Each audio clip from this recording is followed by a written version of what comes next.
we've just been talking in the office here about how many of us have been attacked at some point or other by some form of flying beast or any wildlife. I mean, so we'll take your stories this morning. Hello, this story is concerning wildlife. It's concerning a rhino. A rhino? Right? Yeah, okay. rhino. I used to live in Kenya when I was about 5 or 6 years old. Okay. And we were in this wildlife park in a grey Morris Minor. This rhino started chasing us. There's me and my sister in the back seat. Right. It was like something out of Jurassic Park. Yeah. We were turning around saying, "Believe it, Dad. Just put your foot down, Dad. We're in a field." Put your foot down, this rhino was chasing us. One from Mark here in Derby. Went on holiday for our first romantic holiday to Tunisia years ago. Decided to take my girl into a petting zoo.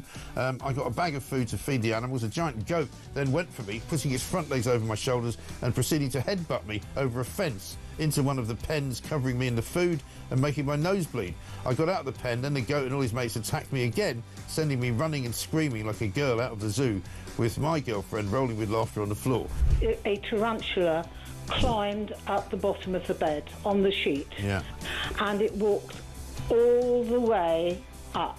It's eyeball to eyeball. Wow. And I thought to myself, what am I going to do when it climbs over my face? But then a miracle happened. It raised its 2 front legs and waved them around. And then it turned around and walked down the side of the sheet. Boris Johnson been attacked by an ostrich. The former PM was enjoying a safari trip with his family when the bird leaned into his car and went oi oi and pecked his hand. In footage shared online, he quickly jerked from the ostrich. Don't dirty minds away from the ostrich, and shouted, "Oh, Christ, get hell," before driving off. And so I just set it out there. Have you been attacked by an animal? When I was about 7, says Trevor Jenkins, on holiday in Spain in the 70s, a monkey pulled my long hair. It was long because it was the 70s. I was in floods of tears. And as the family car drove out the car park, an elephant ripped off the car mirror. We got the message. Spanish animals aren't to be trusted. Jeremy, Brittany here from the United States. I was spurred by a rooster in my right foot a few years ago. Spurred? How do you get spurred by a rooster? One here from Dan in Hampshire. Morning, Mike. Is an Aussie that has been dive-bombed by our version of the... Across the UK, on DAB+, on your smart speaker, on your smart TV, and on your side. This is Talk.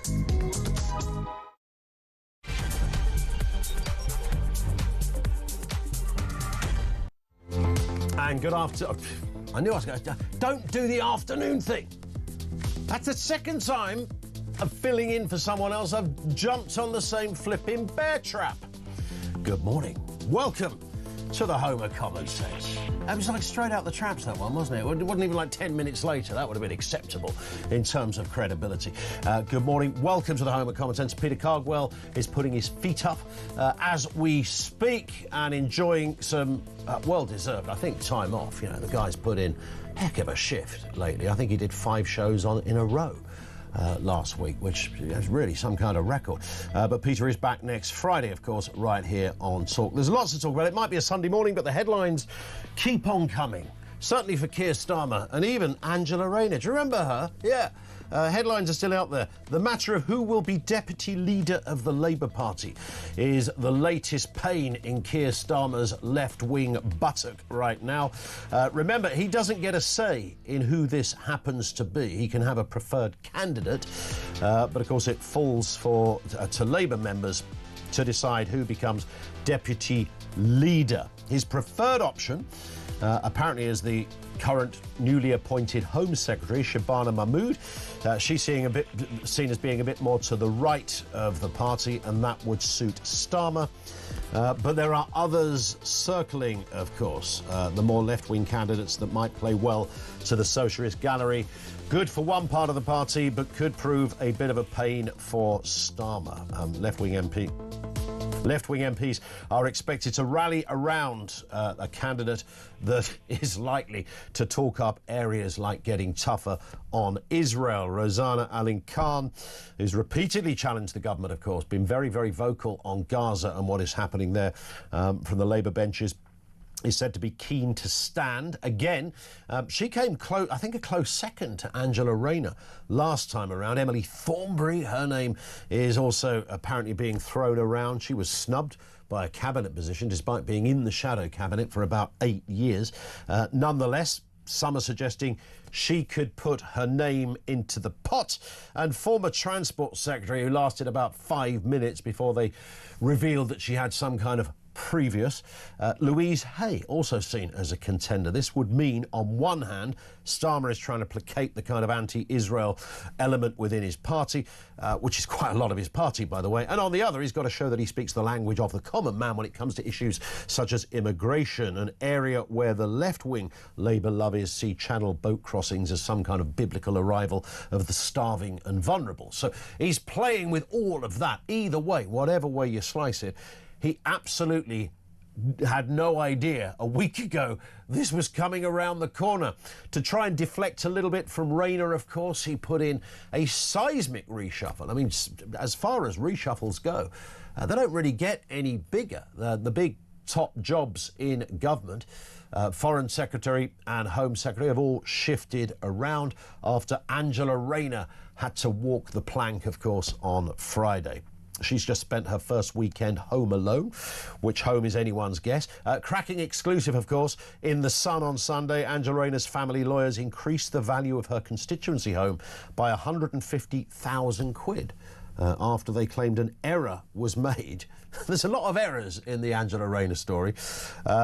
This is according to documents. The Sun on Sunday can reveal that the land registry papers show the official value of Miss Rayner's Ashton-under-Lyne home was ramped up from 487,500 to 650,000 in April last year. That's more than 100,000 above the amount of any similar size home in her area and in her street. Now, the higher valuation of the property is an issue here because it meant that Angela Rayner could sell her 25% stake in the family home for 162,500, which of course was based on that inflated figure, one would assume. So she's kind of up to her eyeballs a little bit again on this. Does it matter anymore to her? She's now going to be history short term. They talk about a way back. I doubt whether there's a way back. And of course, there's a new team in town. The new Home Secretary getting to work already. She's already into a big intervention expected to come within weeks when she announces plans to build modular accommodation for single adult male asylum seekers on Ministry of Defence land. John Healey has been talking about that as well. Let's have a listen to what the Defence Secretary spoke just an hour ago on this very issue. We're going to chat to James Ball in just a second, but here's John Healey this morning. The point I was going to make is that I think you'll start to see Keir Starmer insist that dealing with the small boats, solving the illegal immigration crisis, is part of the job for the whole of government, not just the Home Office. So with the Home Office, I have been putting military planners into their border command and into their planning for the future. And we are looking at the potential use of military and non-military use sites for temporary accommodation for the people who come across on these small boats that may not have a right to be here or need to be processed rapidly before we can decide whether or not they should stay or whether or not we deport them like we have done in record numbers over the last year. I'm hearing that as a yes, there will be military facilities used. Can we expect to see that before the end of the year? No. That's how John Healey rolls. He just stops mid-sentence and walks off. But there it is. You heard what he had to say. The new policy due to be unveiled is all about getting a grip on small boats. Let's talk to James Ball, political editor of the New World Mag Afternoon. Oh, done it again. Good morning to you, Jack. We only spoke about 3 days ago, James. Nice to have you back on with us. How are you doing? Good morning. Lovely to see you, Ian. And lovely to see you too. And of course, when we last spoke, none of this had happened. You know, if we'd have talked about a new Foreign Secretary and a new Home Secretary, we'd have thought, well, he's not going to go that far, is he? But this is seismic stuff. It's all been quite dramatic. Essentially, as I understand it, the number 10 were thinking about a big reshuffle or just about sort of rejigging the number 10 operation, fixing the Cabinet Office a bit. And they decided against going bold. They sort of wondered if they were strong enough. They wondered if it would all kick off too much. And so they had this big plan that they decided, no, maybe let's not do it. And then when Angela Rayner, sort of when it became clear she wasn't going to stay and they were going to have to do a reshuffle anyway, I think the calculus changed and it was a bit of a, well, since we have to do a reshuffle and we had this plan for one, I think really it is a bit of a case of go big or go home. They decided, you know, the risk of doing it was lower than the risk of not doing it. And it also took away some of the headlines, I suppose, from the, you know, the specifics of Angela Rayner. Not that they disappeared, but it meant that the big headlines by the 6 o'clock news was the reshuffle rather than the resignation. I mean, I was shut out of Reform Conference, but it was, of course, day one of Reform Conference. I was sitting in a Wetherspoons just outside the entrance, which was as close as I could get because they banned me. And I could literally watch the political journalists leaving Reform Conference as they realised that they were about sort of 80 miles away from the big political story of the day. You just sort of saw this stream of people. Because, I mean, it's still quite a good news day for Reform. You know, the Deputy Prime Minister resigning in a scandal, a huge reshuffle. Yeah. But the spotlight firmly moved away, and you could see that happening. And I don't think you reshuffle the cabinet for a day of headlines. I think when you look at some of the moves, there's some quite clear logic to it. It's not necessarily going to save the day, but you can sort of see why, after the year of headlines they've had on the Home Office, Yvette Cooper doesn't look like the safe pair of hands they thought she'd be. And in all honesty, it's Foreign Office. Very few people are going to say no to it. It's a very prestigious job, but there's less harm you can do there. Yeah, absolutely right. And it's kind of interesting, isn't it? Because there's obviously been from many people on the right talking about the new Home Secretary, Mahmood, being in that position. And you know, she's a devout Muslim, and that's going to be terrible for immigration. But interestingly, she's actually one of the more right-wing members of Starmer's team. I know being a right-wing member of Starmer's team is like being the most sober alcoholic. I understand that. But you take the point that she's certainly more to the right than Yvette Cooper. So she may well surprise people in what she does. I think there's been some very unfair coverage of Shabana Mahmood that I think in some cases very clearly pushes into Islamophobia. I mean, look at some of the things on X, look at Tommy Robinson and co. She has actually been one of the more effective ministers, and she's done it by grasping the nettle. You know, she came into justice and she inherited a huge mess with prisons. There was, you know, prisons were at capacity. They were either going to have to just not have people start their sentence or do early releases. We had sort of seen a running crisis through the dog days of the last Conservative governments of them doing a last-minute mini-release and then having the crisis again 3 weeks later. And what she did was wildly unpopular. No politician would want to do it, but she did quite big releases, shorter sentences. She did quite a lot of things all at once, got a few weeks of awful headlines, but the problem was then largely addressed. And when you look at the absolute mess of asylum housing, the absolute mess of the Home Office, someone who will not dither and not do the bare minimum and actually get something through, you can see why they looked at her and said, actually, she might be the person for this. And I think the people who look at her record are probably going to have a much better assessment of how she might do than the people who will only look at her face or the colour of her skin.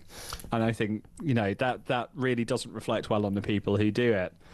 That said, the Home Office is such a mess that who knows if anyone exactly. And I played that clip of John Healey where, obviously, along with the new Home Secretary, they're talking about this idea of building modular accommodation for single adult male asylum seekers, getting people out of hotels. Now, many people on the left, perhaps you included, James, would might take a dim view of that. I think a lot of people would go, well, that's clearly a better idea. It doesn't address the fundamental problem as to why 50-odd thousand people can row across the channel in a single given year. But nonetheless, who will that policy be popular to within the Labour Party? It probably doesn't have a great constituency in the Labour Party beyond people who just want to see this issue move down the headlines. I think there's a large thing of people want some stuff in place that takes some of the toxicity out of this issue, that can show that they're fixing it. There's things that they could say they've done. They knocked down the asylum hotels bill by a third in their first year. It was $3 billion under the last year of Rishi Sunak. It was 2.1 in Yvette's first year. There were fewer people in it. They're clearing the backlog, but none of it's getting noticed because there's so many small boats arriving and so many concerns around these. The danger for Labour is that this military-based plan might sound very familiar to some of your listeners. It might sound familiar to you because the Conservatives were trying it in the last 2 years that they were in government, and it sounds good. It sounds like it works. And provided it hits basic standards, if it's got heating, if it's warm, if it's safe, I think I don't have a problem with it. You know, we have to house people somewhere. If it's at the state's cost, it should be cost-effective, it should be reasonable. And ideally, we don't keep people in it for long because we process them fast and send them home if they're not eligible and let them in if they are. But military bases tend to be out in the middle of nowhere. That means you're bringing large numbers of people into small communities. There's a lot of local objection to that. And you might know we are struggling to house the military on military bases. There's lots of soldiers living in wildly inadequate, unsafe, damp housing. We don't have a load of really sort of good, ready-to-go accommodation. And so what was happening was it was getting huge legal challenges from local communities. It was slow, it was expensive, and it was unsafe. And generally, I don't think the British public want to put people into places with asbestos. They don't want kids in with black mould. They don't want that to happen. And so military bases was canned because it was really expensive and it wasn't working. Yeah. And I don't know what's changed in the 12 months since they canned the and plan. you're right what you said, James. I mean, it would be extraordinary if you suddenly started building, you know, shiny, plush, new, all be them basic accommodation, which are better than the accommodation that you house the military in. That in itself is another point. Somebody who worked in a very senior position in the Home Office said to me about a year ago, look, there's about 6 options on the table. It doesn't matter whether the Tories are in or Labour are in. There's only ever 6 options, and they are this, this, this, this, and this, and one of them is the one we're talking about. You can call them by different names, you can dress them up in different ways, but there's only 6 options. So take your pick, government, whoever you happen to be. And I guess that's where they are on this. And of course, detractors, though, James, would say, why are we mucking around with wondering about what colour we paint the walls for accommodation? People here illegally should be sent back to their country of origin. I think Labour are trying to work on that. I think, you know, I spent a day in immigration courts just last month, and I think if people have this sense that... You didn't get deported? I managed to stay for now. We'll see how I do next time. Despite my letter to the magistrate. But they're tougher than you think. If you arrive from Albania, you can claim whatever you want. If you're a single man arriving from Albania, you've got about a 2% chance of staying. It's just the appeal process can take about 2.5 years because it's so backlogged. I mean, that's ridiculous, isn't it? Like, we need to streamline the appeals. We need to streamline the process. We need to get it quicker. Yep. You know, the case of one guy I was in with, the judge had 1,100 pages to consider. And the Home Office, you know, he made all sorts of human rights claims. He claimed he was trafficked against his will. He claimed he'd been, a modern-day slave, etc. And the Home Office essentially went, look, let's say we accept all of that. It still doesn't give him a right to stay here. Like, if you actually listen in the court, human rights aren't the problem. It's the delays, it's the slow processing, it's the over sort of side of that. And actually, I think they could get a lot of that streamlined and still give people a fair case. And if they don't do that, we're going to end up with a really draconian, really awful system that I don't think people want. Like, when you actually poll on this, people want legitimate refugees to get in. They just know that a lot of people who are coming over aren't legitimate. And I would agree with that. And sorry that my cat's making a cameo. That's all right. We love a cat making a cameo. On that point, though, James, we do hit the clock. Great to have you on with us again. James Ball, he's the political editor of the New World mag. Thank you. There was a lot to get into there, by the way, in what he said. And the case that he's talking about he went to court and witnessed a deportation consideration case. Was he said 1,100 pages? I mean, defence lawyers should be made to write 500 words. 1,100 pages. That's why these things are taking forever. It can take 2.5 years to deport someone. If you're, as he rightly said, if you're an Albanian, you've got less than a 2% chance of remaining here. but it'll take 2.5 years for somebody to establish that, possibly even longer. It should take 2.5 hours to establish that. Where you from, mate? Albania. Ah, right. The door's the big wooden thing in the wall. And to say hello to your family when you get back. I mean, that's how... Why do we not have a robust system? I know, look, people who work on the inside of these areas go, yeah, it's all very well for you lot in the media to just bark from the wings about what should happen. Well, you know what? Donald Trump, love Donald Trump or hate Donald Trump, said, I'm going to have a very strict, robust deportation process in place. And he has. They've almost stopped immigration of that area on that border overnight as a result of this.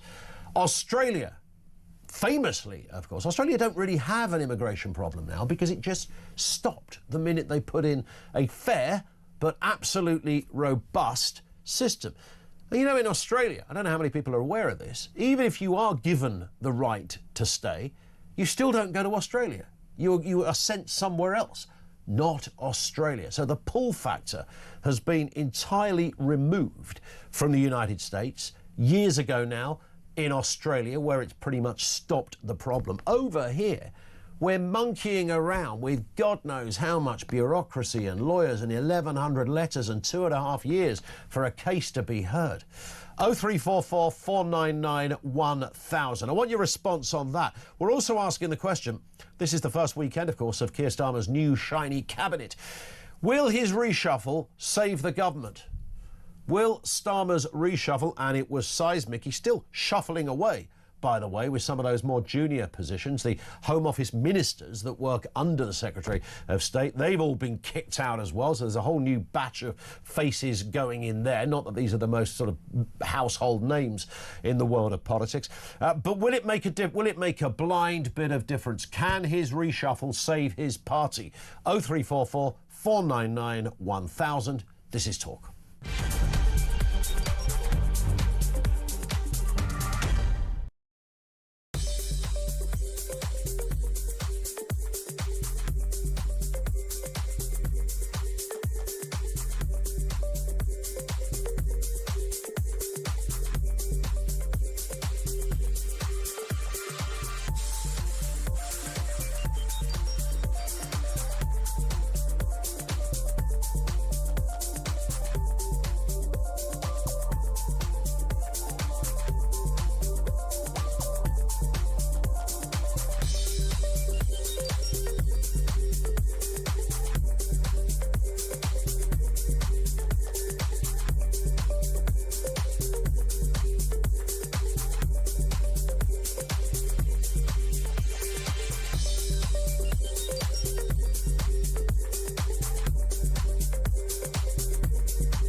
But look, we laugh, but I mean, what a spectacular, catastrophe for the government again. And by the way, it's difficult to have any sympathy for Angela Rayner because this is a woman who has personally hounded out of office many of her political opponents for situations not as bad as this one. And the idea that she's she's often paraded as this working class hero, and yet she's got trusts and she's got multiple homes, and by her own admission.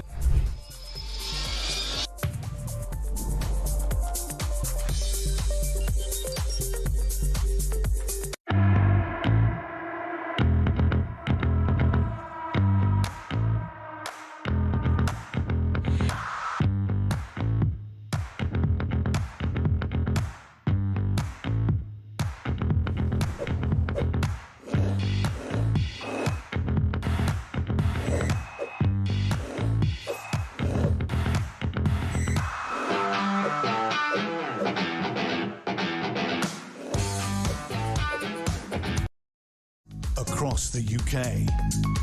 On DAB+, on your smart speaker, on your smart TV, and on your side. This is Talk. It is Talk 0344 499 1000. Good morning, Ian Collins in for Peter Cardwell. We're very excited. We've got two fabulous guests, sort of, joining us in the studio. We have with us, and are delighted that we're joined in the studio by Avni Majuria, who's a political commentator and, of course, Associate Director for Public Services at the Institute for Public Policy Research. Have I got that right, Avni? You have, and thanks, Ian, for having me here. It's a pleasure. Matthew Goodwin-Freeman, political commentator, a regular on the programme as well, sporting a massive Union Jack T-shirt, which obviously, due to current sensitivities, is being pixelated out on screen, so you won't be able to see any of that. All that flag-waving stuff. What's going on? I won't take it off and spit it, I promise. I won't do that. Welcome to you both. Thank you. Let's start off, Avni, this new idea, which is not really a new idea, migrants in some kind of military base. You know that deja vu moment you get when you think, I haven't just heard this story once, I feel I've heard this story about 100 times before. Yeah. This goes back before Boris Johnson. I've heard it so many times. RAF Manston, all sorts of places, military bases. I think people just like the term military bases, as if that sounds like a more serious proposition. But in the absence of any current workable policy, is this going to be the government's option? I think that it's as you say, these kind of things have been tried before, both in terms of headlines and in reality. Famously, in the past, there have been Tory ministers or MPs that have opposed them in their own constituencies. The big deal is the cost of housing asylum seekers is too high, and we need to find routes to reduce that cost. And that can either be rehousing in reception centres, in military bases, but there's also a big issue around ensuring that we're getting those numbers down through a more efficient processing system of the people that are here when they apply for asylum. So there's all sorts of issues wrapped up in this. There's the issues around headline grabbing, which isn't a solution to the problem. There are issues around how we house asylum seekers and the cost of that, and then what is the sensible conversation and the sensible solution to this problem that actually delivers results around those objectives. Matthew, some would say, well, the idea that everyone is trying to find this kind of answer to this, and there's many people out there going, why are we looking for an answer to this? Surely the question is, how do we stop people, nearly 55,000, I think somebody told me there was 1,000 yesterday crossing the channel. These are huge numbers, and on the Phase 2 is going really well. Phase 2 has I think we're on Phase 3 tomorrow. It's been a great week for Starmer. What do you make of this when you hear politicians scrambling around for a solution, when I'm pretty sure from your point of view you think there's an easier and a swifter solution? Yeah, there is. The easier and swifter solution is the second that boot steps onto the British sand, they need to be arrested, they need to be detained, and then they need to be deported. And if you have videos of that going all over social media, instead of videos of people being put onto a coach, sent off to a hotel, getting 3 square meals a day, plus freedom to go into the local town and do what they want, plus pocket money and all these extra perks that even the British people don't get when people are living on the breadline, I'm sorry, but it's absolutely ridiculous. There is an easy way to deal with this, and it is called a deterrent. Labour are saying they want to smash the gangs. We heard that throughout Phase 1. Instead, they've only smashed records, as you said. 55,000 people coming since Labour took charge. It's the worst year on record this year, 29,000 people. This can be solved, and it can be solved quickly. We, as the Conservatives, never did it. We tried to push through this Miranda bill. We never got it finally off. Yes, numbers were down. We had a deterrent and 33% drop in numbers coming. So it was starting to work before planes took off, but we couldn't push, those wheels to take off from the runway. That's what we've got to see. And I'm really glad to see that Labour are actually listening to parties like Reform and actually starting to take a serious stance on this issue. Reform are already having an influence. They're not even the government. Avni, what is it about, and I make this analogy almost every day on the afternoon programme, if 55,000 people tried to jump the barriers at Heathrow, you would have the world's press circling the airport. You'd have the army, the SAS be on building. It would be the biggest story that the Western world had seen for years. What is it about being a left-winger? That's not the end of the question. What is it about being sort of the left, and I say that politely, that is unable to or even squirms at the idea of everything that Matthew's just said? Why is that problematic for you? Because it seems to make sense to a lot of people. You come on a boat illegally, the minute you set foot on the sand at Dover, you go, oh, welcome along, mate, you know, we'll keep you safe, but you are under arrest and you're going back to the direction you just came from. Why is that a problem for the left?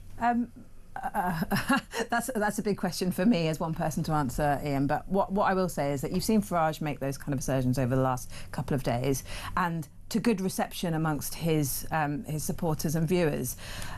The challenges for him have been, particularly from Sky News, but other interviewers, is like, how are you going to make that happen? What are the practical steps that you can take in order to have the agreements internationally so that you can do the deportations that you want to and use those things as a deterrent? And I think that they don't have any answers on that.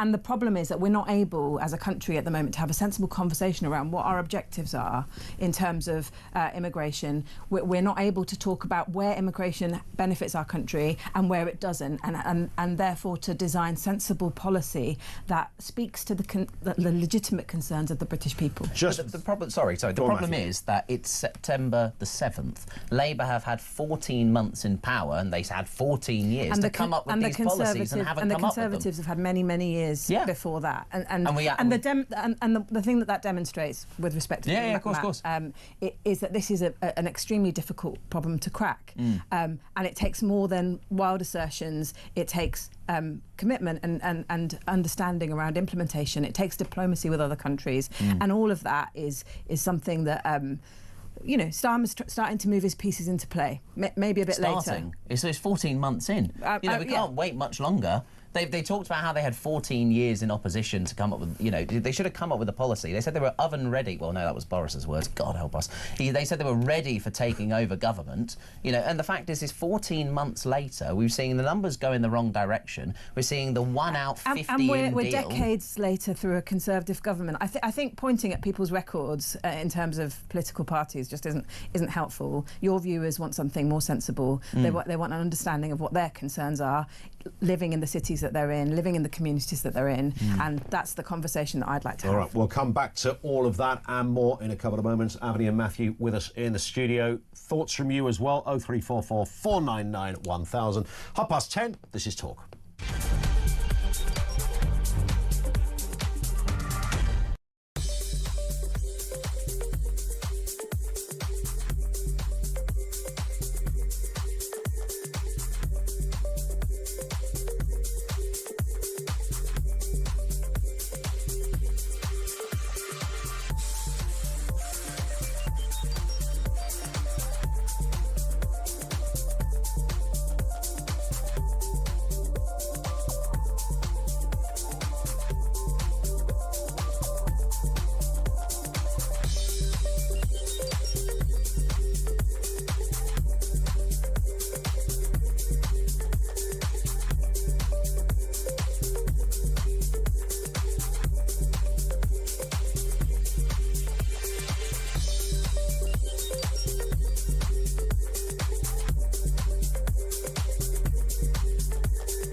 across the UK, on DAB+, on your smart speaker, on your smart TV, and on your side.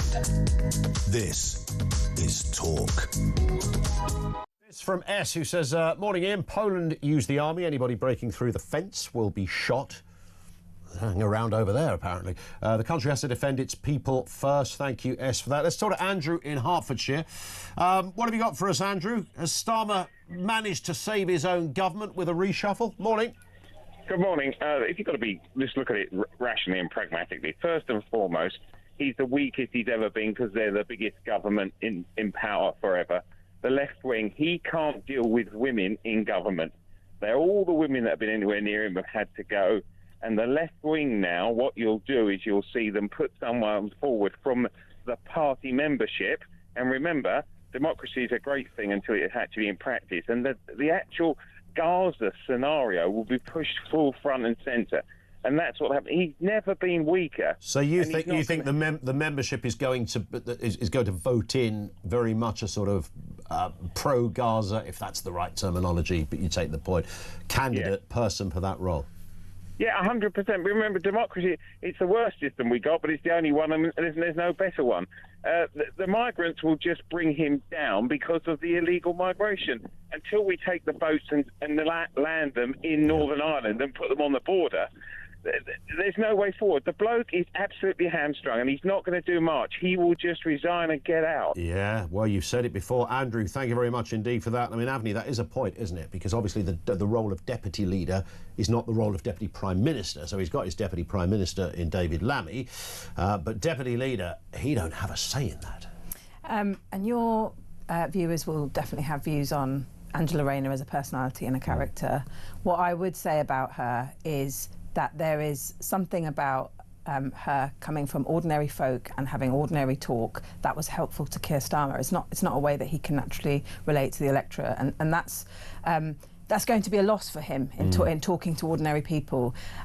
So I think an election around a having an election around a deputy leader is not the most helpful thing for the Labour Party in this point in time, but something that they're going to have to do in order to progress. But if he ends up in that position where, and if you look at some of the names that are being talked about to take that role of deputy leader, these are people that, I mean, I mentioned Rosina Alin Khan. She's very much been a thorn in the side of Starmer on Israel. If somebody like that gets the job, that causes Starmer a problem, doesn't it? And I think he's been very sensible in putting David Lammy in the deputy prime minister post, because David Lammy has been extremely sensible on the international stage. He's set out his stall around progressive realism, which has been a helpful narrative in drawing together the Labour Party. And so there's a counter there to any big surprises around who the deputy leader might be.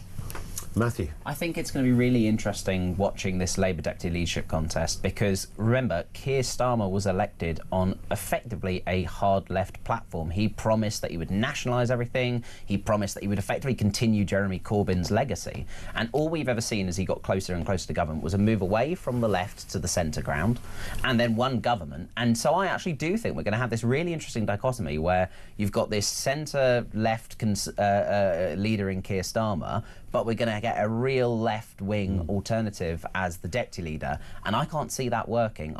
Maybe that will help to stop the Your Party or whatever it's called what happened movement. with Blair really back? I mean, you had John Prescott as deputy prime minister. He was the union man, the kind of Rottweiler of the left, the northern Your voice. attack dog who goes out. All of that stuff, and that kind of worked, didn't it? For Blair, could do in a weird way. It could do, but let's see, because I think also we need to see what names are thrown up. I mean, I've heard that Keir Starmer's pushing Shabana Mahmood to run for deputy leader, for example, as someone who's a Starmer loyalist. So it's going to be really, really interesting. But the Labour grassroots movement are going to want someone more left. And of course, there's the other problem, Avni, isn't there? That you've got this Corbyn Sultana party that's brewing, which could. I mean, there was one report the other day that said that they could hoover up 25% of members. So that's become kind of like the equivalent of the Reform Party for the Conservatives. Yeah, interesting to watch that one develop. politics has changed, right? This is the first time that we're ever seeing a move away from the reality of a two-party system, and the reason for that is that people have lost confidence in their politicians. Yeah. It's been a decade of erosion, and people don't feel like the people in the two parties that there are speak to them, and there's something real about the way that this government needs to think about and address that. So I welcome the Corbyn-Sildana partnership, not because of their policy, although, you know, good to see that as it develops, but more because I feel like the challenge on the left and the right is helpful at the moment where people have such distrust in politicians. We need to reinvigorate that for them, show them that democracy can work for them. And then you've got matey in the Green Party, Jack Palance. Yes. Yeah. I can't quite take seriously just because his name sounds like someone's going to walk out of the Sopranos script, doesn't it? Well, I mean, or a director, yeah. One of the two things. He doesn't want to be reminded of that. No, you can't take him serious at all because of, you know, everything in the past and all his ideas about hypnotherapy and what that might be able to do. That was all a bit bizarre, wasn't it? Yeah, but there's questions there. But the point is, you're right. I think hasn't it? It's splintered like before. The bloke that started the monster raving loony party must be thinking, this never happened to me. What's gone wrong here? I think what Abney really touches upon, which is really, really true, is the trust in politicians. People are fed up with promises being made and promises broken. People just want someone to say, I will do X, and I will deliver X, and here is that clear plan to do it. And that's what the country's absolutely crying out for right now. I would be remiss on my role in this programme without pointing out that Nigel Farage and his party are not the people to do that. They're great at sound bites, they're great at headlines.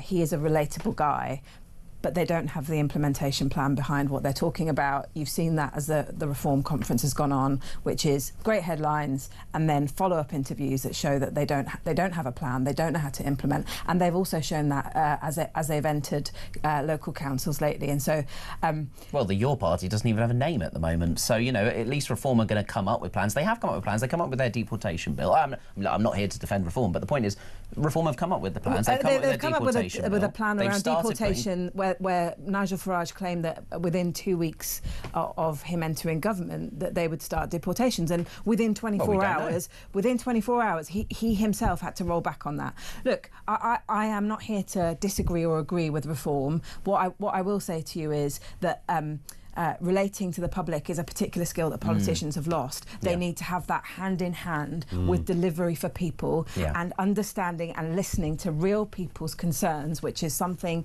that we've lost. The weird thing is, Corbyn had that relatability in a weird way. I once wrote a piece about almost the synergy between Nigel Farage and Jeremy Corbyn, because supporters of both, it's almost the same arguments that are made, but on the other side of the political spectrum. The loyalty, almost blind loyalty. It's one of the things that actually I respect Jeremy Corbyn for. He has had the same opinions for over 40 years. He has stuck by those principles. He hasn't changed, he hasn't U-turned, he hasn't flip-flopped. You know, these are all characteristics that we can apply to other political leaders. So let's see what happens. I just think the next couple of years are going to, I mean, everyone says unprecedented. It's such an overused word, but the last, 5 years have been so unprecedented. Let's see what the next 5 years bring. I wonder, when Farage announced on Friday that he'll stop the small boats in 2 weeks, now obviously this is 4 years away, so there's a chance they might have stopped by then anyway, a chance. That was right out the Trump playbook, wasn't it? And I wonder, I can almost imagine Trump saying, just promise big and then deal with it when you get there. Yeah, but Trump has actually done it, though. America's had zero migration for months. Since the whole ice pause. So it is possible. I mean, Trump has shown it is possible. I think what is really, really key, which is what I was talking yesterday when I was Trump's on with in a very different position in terms of the kind of power that they have on the world stage than Farage would be or is. So I think that, you can make those comparisons and say, well, he's delivering. He's got ultimate mega levers. But this is where we in the UK need to realise that power should not be with the unelected civil servants. It should be with the elected politicians. And what I find really frustrating is what I was saying yesterday on Mark Dolan's show, was the fact that when the next government comes in, whatever party, whatever colour it is, if they say they want to do something, the civil service have to do it. We're getting to a position where even with this reshuffle, even Keir Starmer moving around the deck chairs on the Titanic, it doesn't matter because the civil servants are the one presenting the policies. Here's the idea, Minister. Would you like to do this or would you like to do this one? It's not a matter of, oh, you've got an opinion. No, sorry. It's A or B. That is the way that the civil service works, and that's the problem. We've got to change that. And I can see if reform coming into government at the next election, the civil service will just go on strike. And actually, we need to cut back, cut the deadwood, and say, you are not elected. The politicians are elected. We're the ones who are accountable. You do the service of government. Anthony, I'm going to ask you a similar question to we did in the first section about kind of batting from the left, if you like. When you hear Farage, when you see Farage, and obviously the left pathologically hate Nigel Farage, but do you ever look at it and go, God, he's good, this guy? That's a yes. He's good, this That's guy. a yes. And also, he's speaking the language of, when I speak to people, whether it's meeting somebody at a petrol station or in Tesco or wherever it happens to be, then, I hear this a lot. This man's speaking our language. I do believe that he is extremely good at dressing himself up as something that he is not. And let me get into that a little bit, and I'm sure this won't make me popular again with some of your viewers. But all right. But this guy gets £260,000 from Gold Associates to be an ambassador for Gold. This is one example of the many income streams that Nigel Farage has, and yet he positions himself as a speaker for ordinary people, which he is not. So I would rather have someone in that position that I felt that I could trust more. We want someone who's skint. I don't want someone who's skint, but I would like to. The concerns that you're addressing are of working people. That is not a descriptor that you could put on Nigel Farage. And so circling back to. But everyone's always got to you've got to make an imaginary leap, haven't you? Whoever you are, into different kind of demographics and groups and circumstances.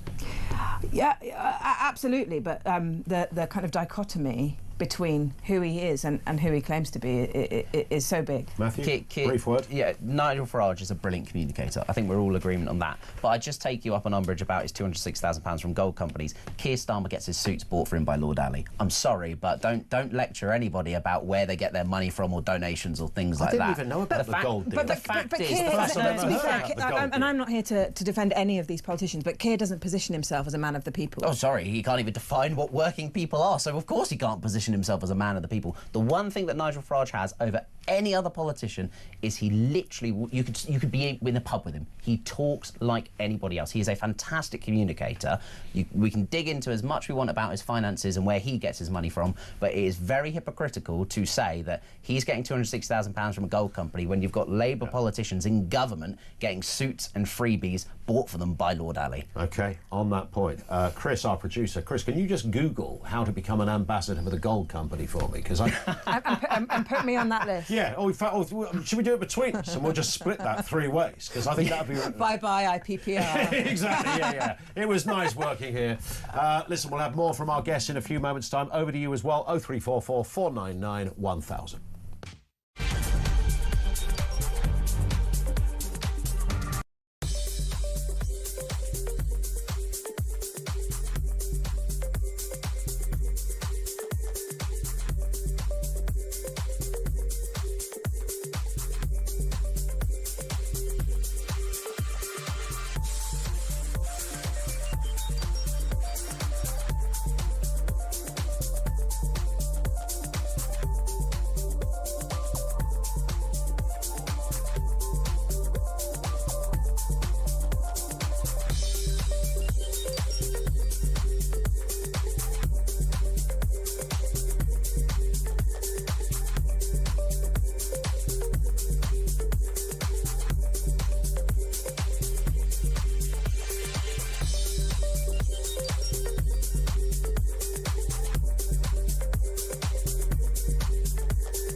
interesting that immigration has fallen a lot in the past couple of years. We had the so-called Boris wave, and it's now dropped off quite a lot. But the kind of as a topic in the media, well, wasn't it about a year ago? It was sort of the last calendar year, wasn't it? Still in the sort of ballpark of 800,000.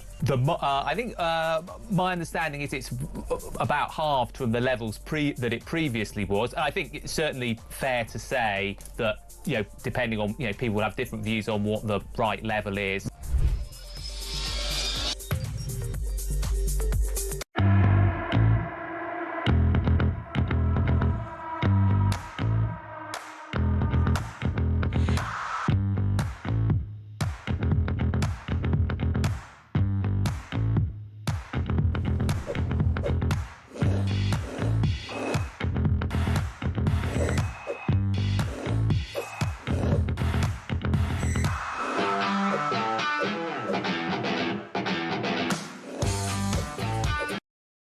Across the UK, on DAB+, on your smart speaker, on your smart TV, and on your side.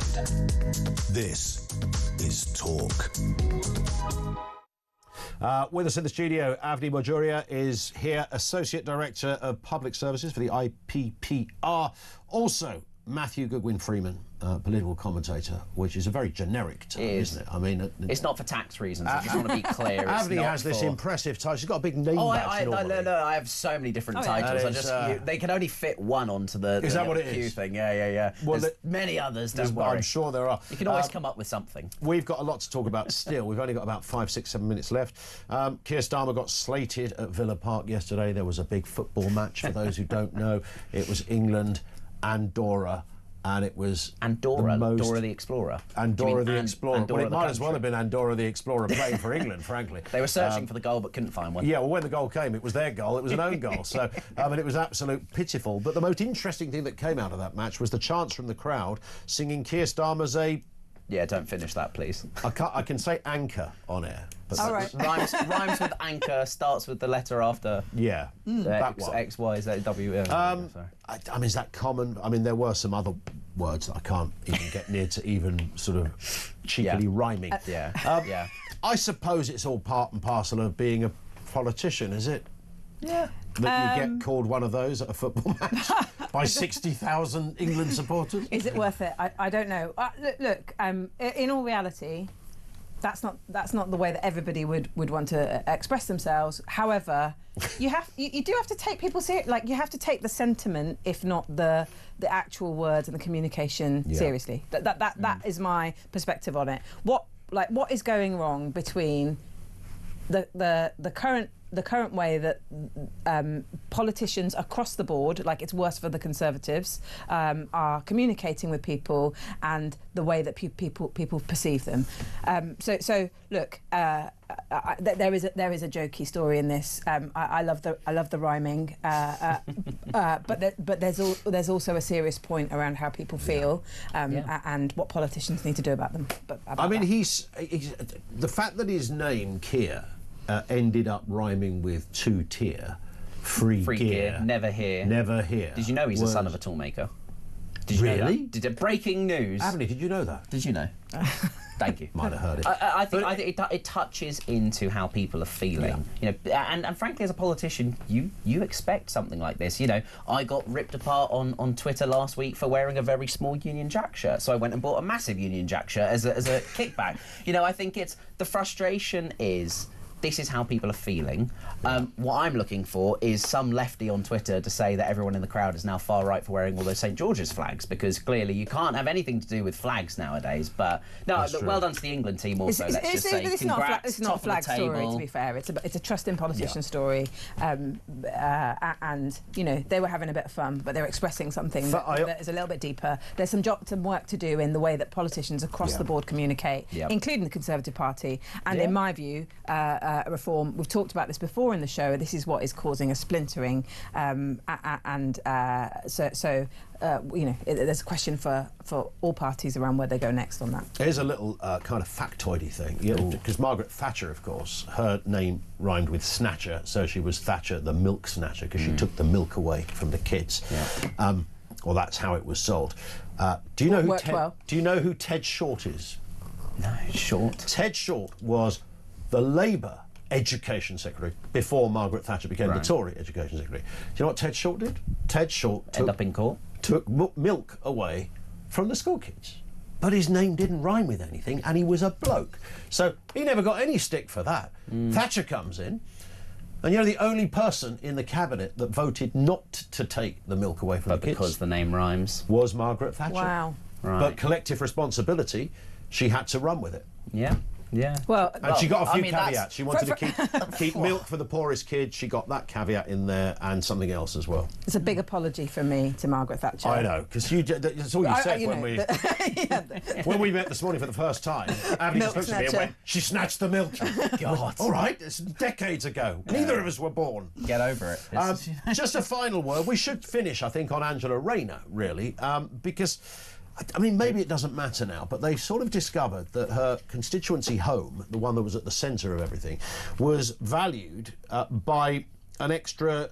well, they increased the value by 150,000 quid. Yeah.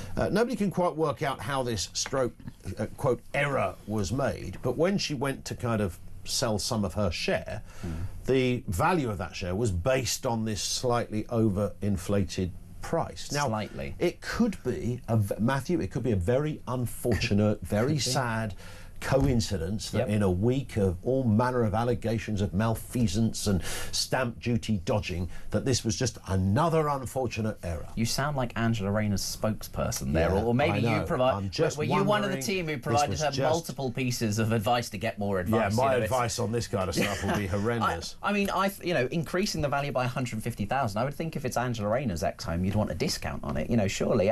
Look, it's one of those. Thank you. It's one of those things where. Brilliant reaction.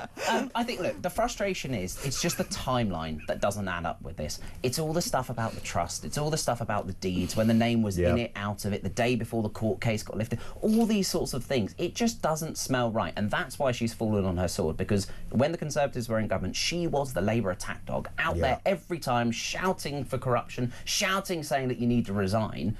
She has fallen on her sword. And I do give her some respect for actually resigning as soon as the report came out, because that builds a little bit of trust in politics, which is what we've been talking about all morning. It's about trust in politicians. But, Avni, you own 100 houses, so you will understand the... Not even one, mate. you will...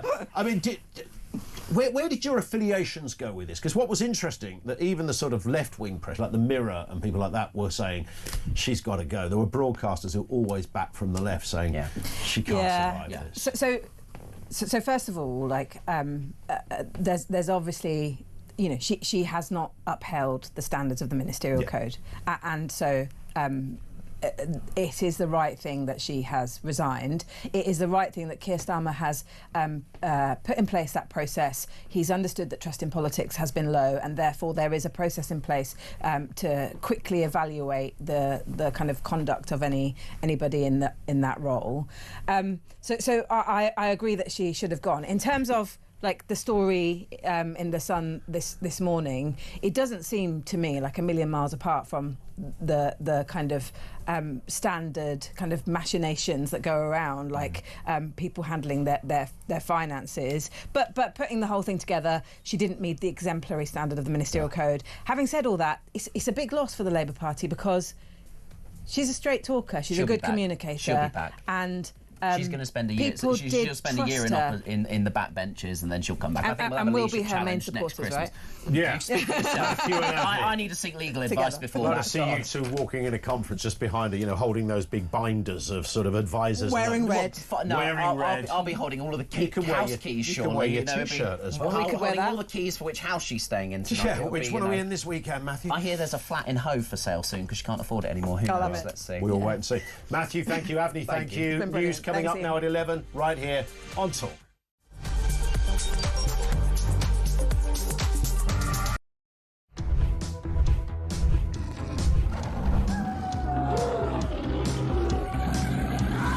We've just been talking in the office here about how many of us have been attacked at some point or other by some form of flying beast or any wildlife. I mean, so we'll take your stories this morning.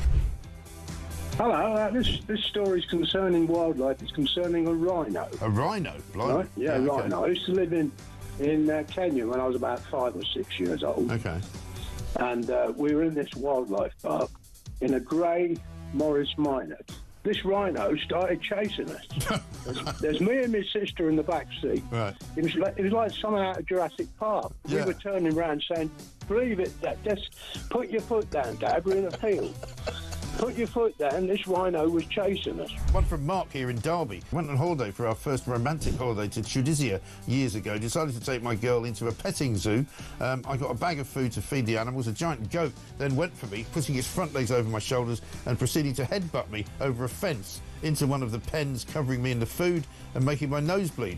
I got out of the pen, then the goat and all his mates attacked me again, sending me running and screaming like a girl out of the zoo, with my girlfriend rolling with laughter on the floor. A tarantula climbed up the bottom of the bed on the sheet. Yeah. And it walked all the way up. It's eyeball to eyeball. Wow. And I thought to myself, what am I going to do when it climbs over my face? But then a miracle happened. It raised its 2 front legs and waved them around. And then it turned around and walked down the side of the sheet. Boris Johnson been attacked by an ostrich. The former PM was enjoying a safari trip with his family when the bird leaned into his car and went oi oi and pecked his hand. In footage shared online, he quickly jerked from the ostrich. Don't dirty minds away from the ostrich, and shouted, "Oh, Christ, get hell," before driving off. And so I just set it out there. Have you been attacked by an animal? When I was about 7, says Trevor Jenkins, on holiday in Spain in the 70s, a monkey pulled my long hair. It was long because it was the 70s. I was in floods of tears. And as the family car drove out the car park, an elephant ripped off the car mirror. We got the message. Spanish animals aren't to be trusted. Jeremy, Brittany here from the United States. I was spurred by a rooster in my right foot a few years ago. Spurred? How do you get spurred by a rooster? One here from Dan in Hampshire. Morning, Mike. As an Aussie that has been dive-bombed by our version of the magpie, which is much bigger. Across the UK, on DAB+, on your smart speaker, on your smart TV, and on your side. This is Talk.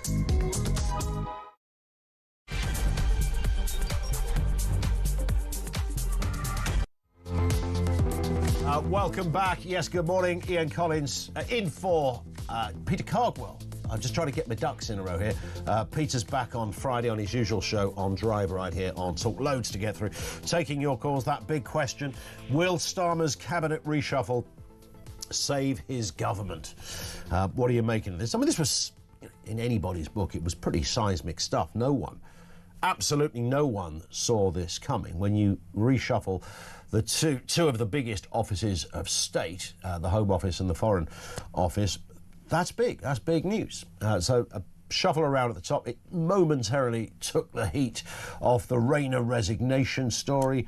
And as a result, they would have been rather happy about that. It doesn't change anything significantly in many other respects. But the question now remains, will this reshuffle save Keir Starmer? 0344 499 1000. Lots of comments. Gilly in Yorkshire says, good morning. Basically, what we are hearing is that well-off people, like Nigel Farage and others, are incapable of speaking to and understanding the working class people of this country.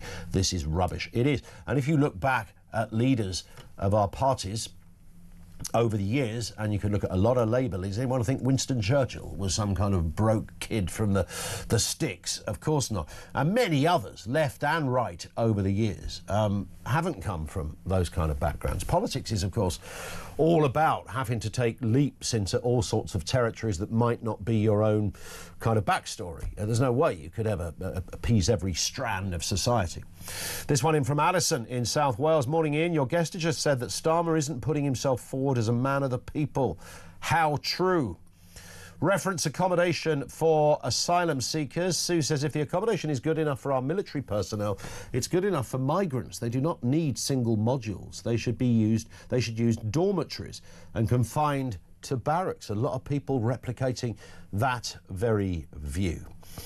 Lots to look into as well, of course, on a variety of stories. We're joined by Kevin Holland-Rake, MP, Conservative Party Chairman. Kevin, good morning to you, sir.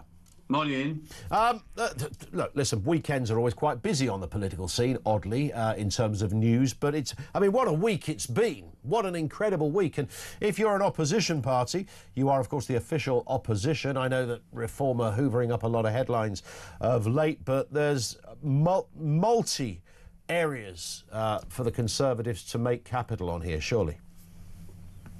Yeah, well, I mean, listen, you don't go into politics to try and bring your opposition down. You want to win fair and square. But the reality is, the big story this week, Angela Rayner, of course, we'd been pushing for months. We knew there was something wrong, fundamentally wrong with this, with her housing situation. And we were writing to people like the independent advisor on ministerial standards and the people in charge of electoral registration and HMRC, indeed, that this needs to be looked into. A lot of people told us to back off and that there was nothing to see here and it's wrong, you're picking on a working class woman, nonsense like that. We just knew there was something wrong, and so it proved. And between the work we did and the media, indeed, that investigation had to take place, and Angela Rayner tried to tough it out and ultimately had to resign for dodging attacks and lying about it effectively. So that's led to this big reshuffle, of course, which I don't think will make any difference. I think they're just on the wrong track economically, the Labour government, and this will cost this country dear. Let's look at some of the things we do know at the moment that have happened, Kevin, as a result of this reshuffle. We understand that migrants and asylum seeker hotels will be moved to barracks of some kind. I sense not just a déjà vu, but déjà vu, déjà vu, déjà vu. The Barrack story never really goes away. Is it kind of like the nuclear option? It's always there. The Conservatives have considered it in the past. I'm never quite sure which barracks are being referred to, whether these barracks need to be rebuilt or what the story is. But we have Shabana Mahmood, the new Home Secretary, also John Healey, the Defence Secretary, kind of joining forces to try and come up with a policy that will get migrants out of hotels and into barracks or former barracks. Is this likely to work? Would you endorse it? No, it won't work. I mean, it might cut the costs, which we would welcome, of course, of keeping people in hotel accommodation. But this problem can only be solved by detention and deportation, neither of which has been proposed on these current Labour plans. So you just put him in a different place. You're just shuffling. You're playing musical chairs with the accommodation, really. We had a plan. People should remember this small boats crisis only started to happen about 2020 through the COVID period. We then legislated on the basis of the Rwanda plan, which was detention in secure facilities pending deportation back to their home country or to Rwanda if it wasn't possible to send them to their home country. We were opposed at every turn by the opposition, by Labour and the Liberal Democrats, 134 times. They voted against that legislation. We finally passed it. The courts then tried to stop us. We finally passed new legislation to stop them doing that. And then, of course, as soon as Labour took office in July of last year, they scrapped it all, that detention and deportation. That's what they're going to have to do to make a difference. If they decide to do that, we'd support them because that would make a difference. And that's what we would do to make a difference in a future government. When you look back at this, the headline that always comes back to the Conservatives is, why did you guys not do enough in office? You've been an MP for a decade, just over now, Kevin. I mean, this is, was this conversation live at the time? You've been a minister as well. How regular was this discussed in the tea rooms and the bars of Westminster that the Conservative Party had not got a grip on this important issue, which, of course, was growing by the year? Every year we had increased numbers. These hotels suddenly sprung up. We had increased numbers. Was there ever any real debate in the Conservative Party to address this? Yeah, of course there was. And listen, we've got to hold our hands up and said we made mistakes. One of the things that made life difficult was our membership of the European Convention on Human Rights, for example, and other conventions, such as in terms of refugees. A decision was taken at the time we wouldn't completely disapply those. I think that probably was a mistake. We've now decided we will disapply those in immigration cases. In fact, we might leave the CHR completely. So, yes, of course, we always wanted to control this. People shouldn't understand this small boats phenomenon was not a thing until about 2020. People were trying to come across the channel by other means, like in lorries. we closed those routes down. We put X-ray machines and lots of other things to close those routes down. And that was successful, but it displaced that activity. These gangs are still there, still persuading people to try and get across the channel by other means. And that's when small boats crisis developed. Of course, we had to put them somewhere, which meant we had to put them in hotels temporarily, but pending removal on this detention and deportation. That's what we wanted to do. That's what we actually put in place and passed that legislation, despite all the efforts of the opposition and many elements of the media who were saying it was unfair and it was draconian, all those kind of things. That's what we put in place. As soon as Labour took office, they scrapped it. We would reintroduce that kind of legislation that would mean we could deal with this. We could detain people and deport them. That's the only thing that will work. We're hearing this morning, big story in the Times this morning, that Keir Starmer's new cabinet is prepared to overhaul human rights laws to tackle immigration, even if, quote, it makes his MPs feel queasy. They're, of course, seeking to head off a sort of reform attack on this. These are big words. I mean, is there such a thing as overhauling human rights laws? I mean, you can't overhaul them in isolation. One single country can't just suddenly overhaul them, can they? Well, the threat of MPs having to feel queasy by the actions of Keir Starmer doesn't seem a very, very strong threat. You know, he constantly backs down anything meaningful he tries to do, including welfare reform. Of course, I think if he gets pushed back from his Labour MPs about disapplying the European Convention on Human Rights, I think he'll cave in pretty quickly. But that's what we've got to do. We've got to disapply the effects of that from immigration cases. We announced in May we would do that. Has Keir Starmer got the stomach to do that? I don't believe he has. He constantly preaches about how important the ECHR is in terms of our legislation. It's disgraceful. We're thinking potentially of leaving it, all those kind of things. And I don't agree with him. I just don't think he's not a strong person, Keir Starmer. I know he's a bad person, but he's not a strong person. He's too weak. Probably the weakest Prime Minister we've ever had in this country. Right now, we need courage, we need strength, we need boldness, and that's Kemi Badenoch to a T. And I think the more people see of Kemi and hear from her on matters like this, the more they'll be persuaded that we will control our borders, we will patrol our streets, but crucially, we'll do it by balancing the book. But Kemi, people aren't trusting Kemi. They're not looking at the Conservatives and thinking she means business. I mean, she couldn't even do PMQs this week and mention Angela Rayner. She had an hour's notice. And that's not reading the room, is it? Leaving the Human Rights Convention. She's kind of talked about it. Reform are unequivocal. You're lagging behind, you lot, aren't you? Well, listen, I know we've got a lot more to do, there's no doubt about it, but what Kemi Badenoch's approach has been, you do the policy work first, you look at this stuff, and then you make the announcement. Nigel Farage, classic populist, just makes the announcement having thought it through.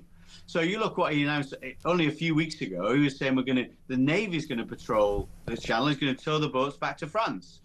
Now he's decided he can't do that, which is right, and we told him that, and now he's emulating our plans. Great, we're on the same page. We know the solution, but Kemi does the work first. Can I just say, she did mention Angela Rayner. It was her first question up in Prime Minister's questions. She said to the Prime Minister, you got no backbone. If you had a backbone, you'd sack her.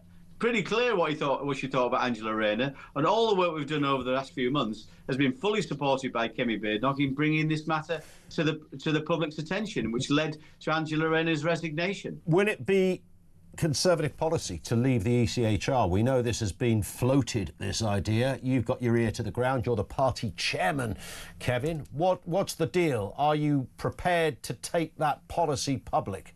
I'm prepared to take it, but we need to look at the evidence first. That's what Lord Wolfson's doing, a very eminent lawyer. He's looking not just at the ECHR, but also other conventions, such as on UN Convention on Refugees.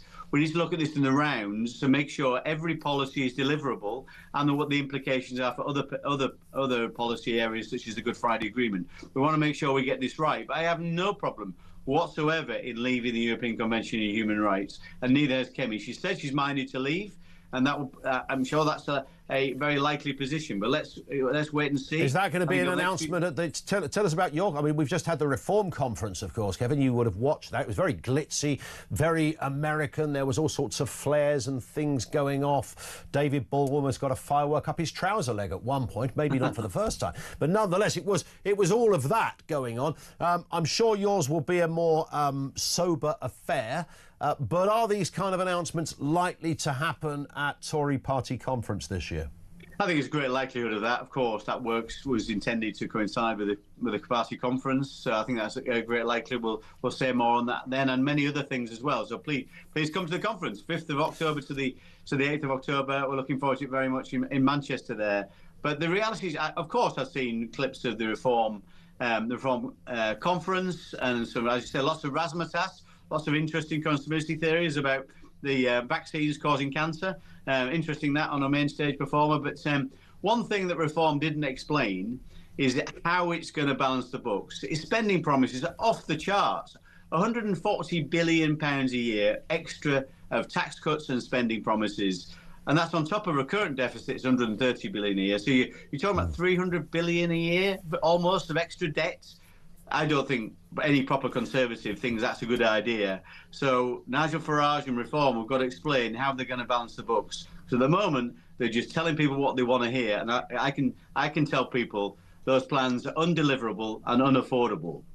And when Conservative Party members gather for your conference, both of them, I jest, Kevin, when they gather for your conference in October, minus the flares, they can expect fully costed, pragmatic and doable policies. Exactly right. And we've got thousands of members coming. Please join us in. But thousands of members coming to that, from very good attendance from business and from our members. So, yes, that's exactly what they'll see. We're not, this isn't about razzmatazz. We want substance, not style. Well, style's great, but you need substance to go with it as well. And people will see that there's competent, professional, well-thought-out policies at our conference this year. We will absolutely be covering it, Kevin. Thank you for your time, sir. Thank Kevin Hollenrake. He is, of course, the Conservative Party chairman and MP too. Thoughts on what he said? 0344 499 1000. Let's go to Michael in Lancashire. Back to that issue. All roads lead back to migration, it seems. Michael, morning to you. Yeah, good morning to you, Ian, as well. I've been listening to your show this morning. I was listening to Abney, I think she was called. Yep. And just like the last guy you've just had on, having a go at Farage and, his plans for, stopping the boats and other things. But what gets me is that Nigel Farage is an intelligent guy, very intelligent guy, and he won't be saying things without having a plan in mind. Now, why should he tell the other parties? Because what happens is, when he tells the other parties, they adopt his plan and say, oh, it's them. And that's happened. It's their idea, and that's happened a few times. So that's my point, really. Didn't Kemi Badenoch the other day, Michael, I can't remember which, it was something to do with immigration, she literally accused Nigel Farage of stealing the Conservative policy, which was just nonsense. It's laughable. It really is laughable. I know Nigel, but he is, in his speech at the conference, he said everything me and my circle of friends agree with. You see, that's it, isn't it? It's not going to be easy to implement it. But she also mentioned that the 14 years of Conservative. But they had a plan. They had Rwanda. OK, Sunak was too weak to, I think so anyway, too weak to implement it. But it was a plan. And the first day they came into government, the Labour... And on that, deterrent. Indeed, we just lost your phone line there, Michael, but you made your points brilliantly. Thank you. Great call from Michael in Lancashire. Having a plan, and that's... Look, Nigel Farage, he shoots from the hip a little. I don't dispute there's not a sort of a scattergun approach, and that's not a pejorative comment. I think it's kind of part of not just his, but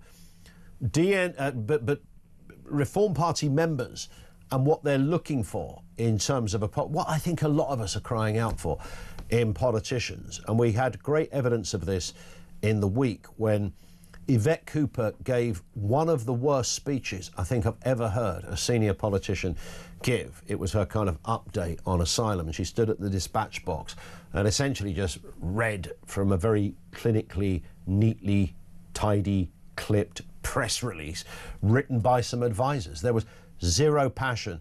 There was no banging the desk saying, I'm not going to put up with this anymore. I'm so angry about this.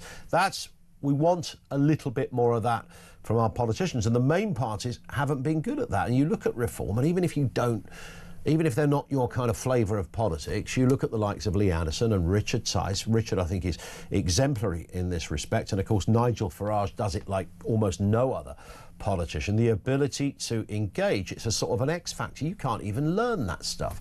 You could go to speech writing or speech giving courses for years and still not be able to deliver with that sort of level of engagement. And he does it brilliantly. And I know that what comes with that, sometimes there's going to be, and we've seen it with Trump, you know, a whole raft of policies, you know, about 3/4 of them are currently locked in legal wranglings and arguments saying you can't actually do that, Mr. President. So you are going to get some of that. But I think in terms of honesty and believing that you want a politician to believe they believe in it. That's the point, isn't it? When I hear Yvette Cooper speak, I don't believe she believes. And there's the trouble. It's those kind of areas that Reform simply excel at. Your thoughts on all of that? 0344 499 1000. More calls and comments on the way. This is Talk.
Quite how. It's interesting that immigration has fallen a lot in the past couple of years. We had the so-called Boris wave, and it's now dropped off quite a lot. But the kind of as a topic in the media, well, wasn't it about a year ago? It was sort of the last calendar year, wasn't it? Still in the sort of ballpark of 800,000.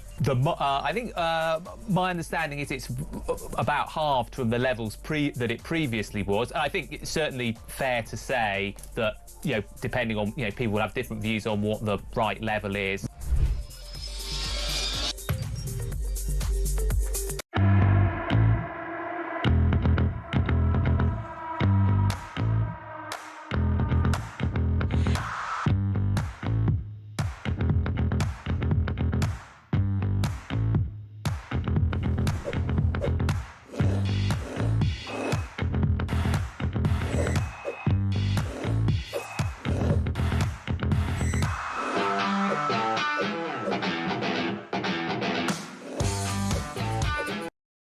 Across the UK, on DAB+, on your smart speaker, on your smart TV, and on your side.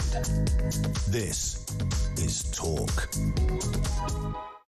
One from Brad in Cambridge who says, Ian, the point about Farage's claim that he can stop the boats in 2 weeks is being missed by your guess. He won't need to physically stop the boats. 2 weeks of detaining them in camps, removing the incentives and deporting large numbers is all that's needed. The boats would stop instantly. If they knew they would be able to stay, if they knew they wouldn't be able to stay, definitely doable, says Brad. I think that's true. And if you just came up with a policy and said, right, the minute you arrive here, you're going, we've got a great big boat in the, some big old former Navy vessel or something that we bought from Cunard that's no longer used. You look after people, it's a humane treatment, but you say the minute you arrive, you're going to go on this boat, it's anchored off the English Channel, it houses thousands and thousands of people, and that'll be the accommodation, and that's all you're going to get. And then, of course, the Australian model would have said, OK, and once you're processed, even if you are legit, you will go to a third country. You will never actually arrive in this country. We will look after you. You'll go to a third country for legitimate refugees. I don't know why that would be beyond the wits of mankind. We live in a world where Elon Musk can let off a rocket and get it to reverse back into its cradle. We live in a world where people can make an Angela Rayner AI rap video in about an hour that previously would have taken a month at a production company. We can do a lot of big stuff in this world. We can't stop some blokes on a boat, apparently. That seems bizarre to me. Let's get some voice notes. First one from Kelvin. Good morning, Ian. It's not the human rights laws that are a problem, really. The problem is the allotment, Parliament. It's like an allotment. It's full of cabbages. We had one rotten cabbage thrown out. Well, she resigned, really, but you could say she was thrown out. The gardener's been in, moved the cabbages around, planted a few more sprouts, and here we go again. To stop the migrants and clear the backlog, it's not hard, it's not rocket science. Just put out there, anybody that comes here now will not be getting put up in posh hotels and having any benefits. Simple. They'll stop coming when they know they're not going to get anything. But they're that brain dead in Parliament that they just can't see it. The answer's there right under the nose and they won't use it. So more will keep coming. More will keep going out, and it's like a bloody merry-go-round. It's like 100 in, 100 out, 100 in, 100 out. It's never ending. They're that thick and stupid. They just don't get it, what the people want, do they? Bye. Kelvin, I love it. Do you know what that reminded me of? The old Spitting Image sketch where the Margaret Thatcher sitting around a table with her cabinet and the waiter comes over and says, would you like chicken or beef? And she says, I'll have the chicken. And the waiter says, what about the vegetables? And she says, they'll have the same. It was in that ballpark. Thank you, Kelvin. Here's another one. This is on Trump from Vinny. Hi, Ian. Great show. It's going to be so much fun when we have Trump's visit with all these changes. He must be laughing already. Thank you. Bye. Short and sweet. Vinny, thank you very much. One on Nigel Farage from Ian. Hi Ian, it's Ian from East Grinstead. You're a Labour person talking about Farage saying he has streams of income through the gold associates. Yes, he does, which he pays PAYE in on and national insurance. Angela Rayner had a stream of income which he didn't pay tax on. There's a big difference. And that's a completely fair point as well. Yeah, I don't know why it would be wrong to earn extra income. I doff my cap and shake hands with people who go, I've got 7 streams of income. Fantastic. And you'll be paying tax on those 7 streams of income. That's more money for the Exchequer. That's how it works, for goodness sake. Reference those military bases. Let's hear from an ex-veteran. This is Tim. Hello, Ian. It's Tim from Suffolk, a UK veteran. Everybody seems to be mixing up UK military bases with holiday camps. UK military bases have fences, have military police, have combat tents. People are not allowed to leave them. That is one of the biggest deterrents we have. You've obviously never been to Pontin's Hemsby, Tim, but we'll let that slide. No, you're absolutely right, and that's point. I did say, and you're not an ex-veteran, are you? You're a veteran. If you're an ex-veteran, is that right? Yeah. I always say ex-veteran, but you'd be a veteran. It's a pedantic point, but you know what I mean. Daniel's in Epsom. What do you got for us, Dan? Morning. Ian, what are you doing on a Sunday? I don't know. I do not know. I don't know how this happened. It was a last-minute thing. It was a plea. Could you help us out? And I went, as long as I can get my Sunday roasting after, I'm fine. Yeah, that's it. So I was just going to say that I think we've got I think the Uniparty is finished. No matter what it does, they're all flailing around. We'll do this now. We will do this now. I can tell you right now, everyone listening, Nigel Farage will be our next Prime Minister, and the Reform Party will win the election outright. It'll start off when you'll see the real panic set in is when Reform win the Welsh Senedd. When the Welsh people are 100%. I love the Welsh, and you know what? They're going to do what's right, and they're going to vote Reform, and that's going to be the first step along the way. Every local election, Reform are going to win the vast majority of them.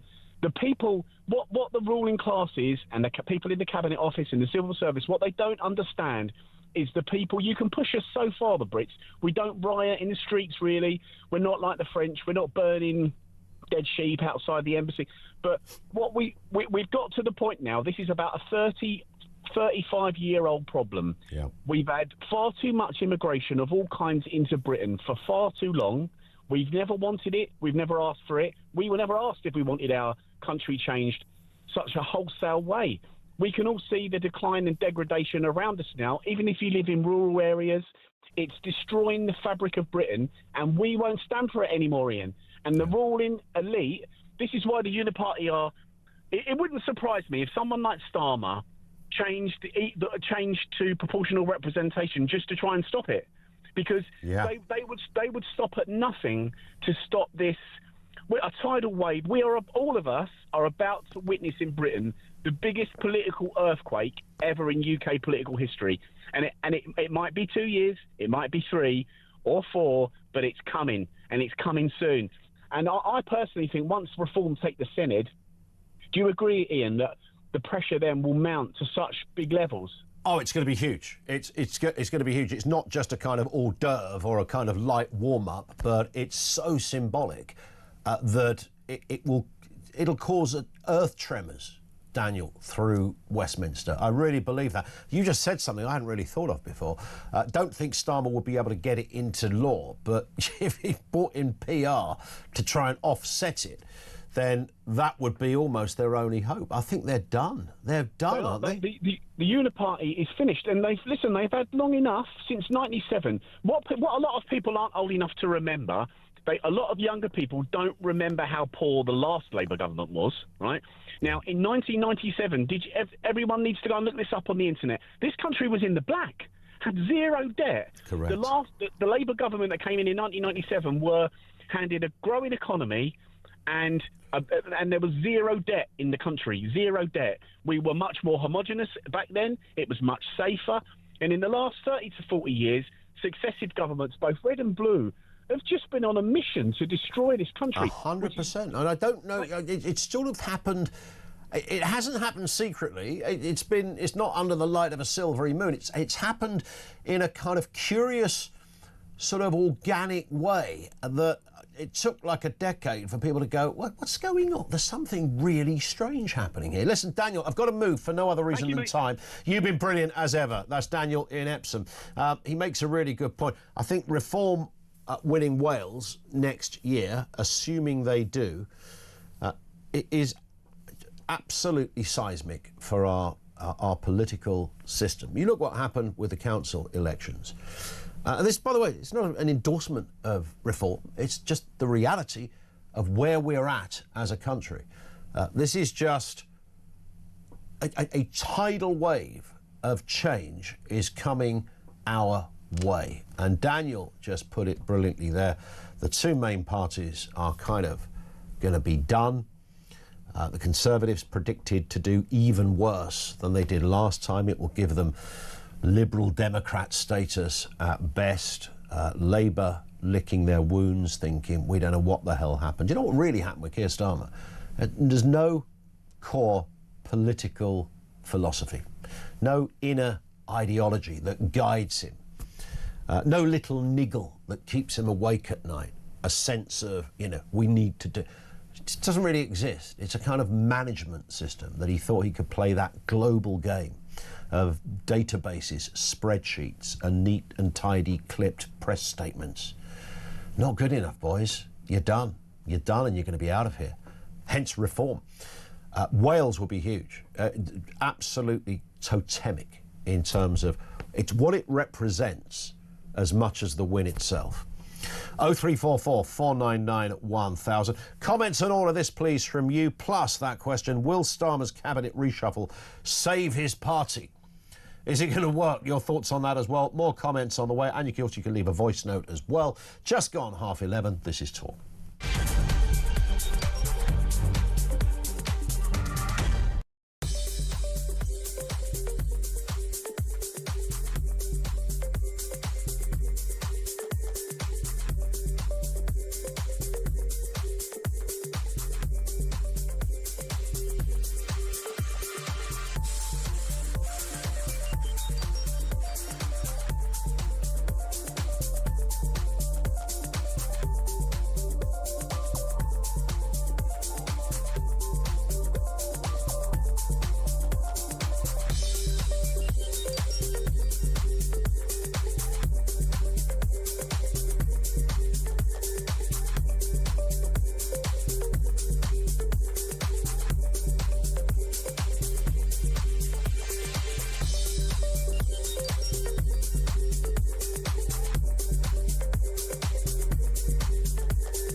Across the UK, on DAB+, on your smart speaker, on your smart TV, and on your side.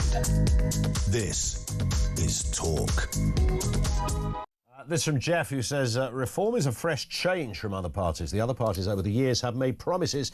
They've then blamed the EU to get away with breaking those promises. The politicians over the years have not thought of country first. Otherwise, we wouldn't be in this predicament. Funny thing is, Starmer doesn't really know this. He doesn't really, when he talks about, global agreements, and he's much like, Rishi Sunak in that respect, loves being on a stage with Macron, and if Trump's thrown in, all the better. But, the sort of, when it was Macron, Jacinda Ardern and Mark Carney and all those, and Justin Trudeau before him, they're really comfortable in that kind of global skin.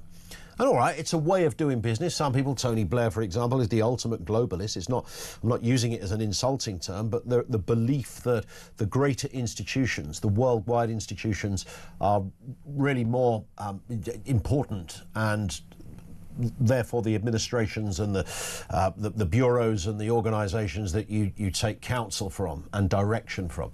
If that's your belief, fine. But it's that spectacularly misses so many of the requirements and the appetites of the people that vote in this country. And I think it's absolutely true that, Starmer and others before him, that sort of conventional way of trying to govern is just a little bit old hat, I sense. Responses on that as well. Also this as well, the Metropolitan Police have today tried to block a march against anti-Semitism from using a route which would pass by the BBC's London headquarters. The police initially offered the Campaign Against Anti-Semitism, which is organising Britain's march against anti-Semitism, a variety of different routes, none of which went near Portland Place. And for those who don't know, that is where the Beeb HQ is situated. Let's get a word on this from Gary Mond, who's the chair of the National Jewish Assembly. Morning to you, Gary. Good morning, Ian. Was there a particular reason why this march should pass by the BBC? I'm not one of the organisers, so I I'm appreciate that. The dialogue.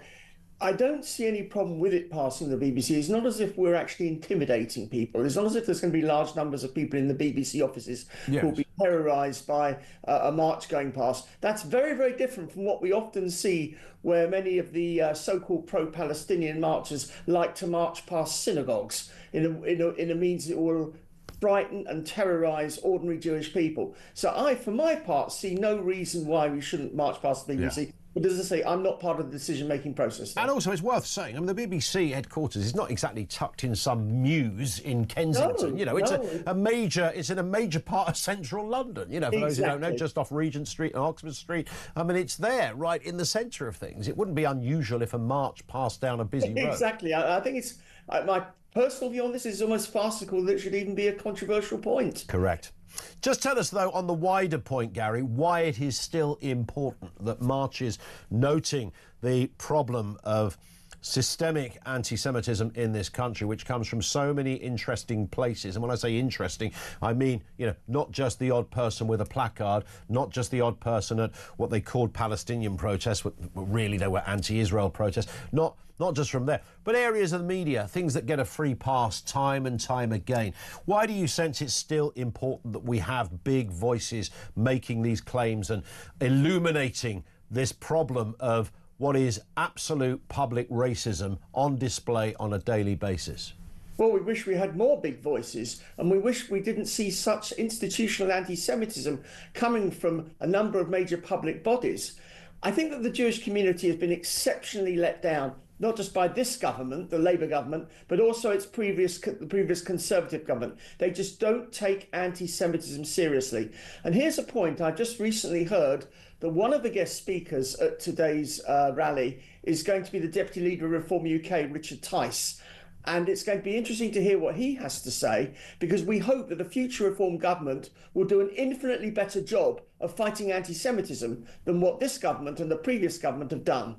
Yeah, and I think that's one would hope, a game changer. For some reason, I don't know why governments seem to shy away from this. And you look at the Labour government and some of the characters that are within it, I just think it's the usual thing, Gary, of people simply cannot recognise anti-Semitism as being up there with any other form of racism. I always quote the David Baddiel book, Jews Don't Count, where he literally makes that very point. Oh, that's not the same thing. You know, I famously, years ago, took a phone call from a guy who, without him realising it, he was clearly an anti-Semite but didn't know it.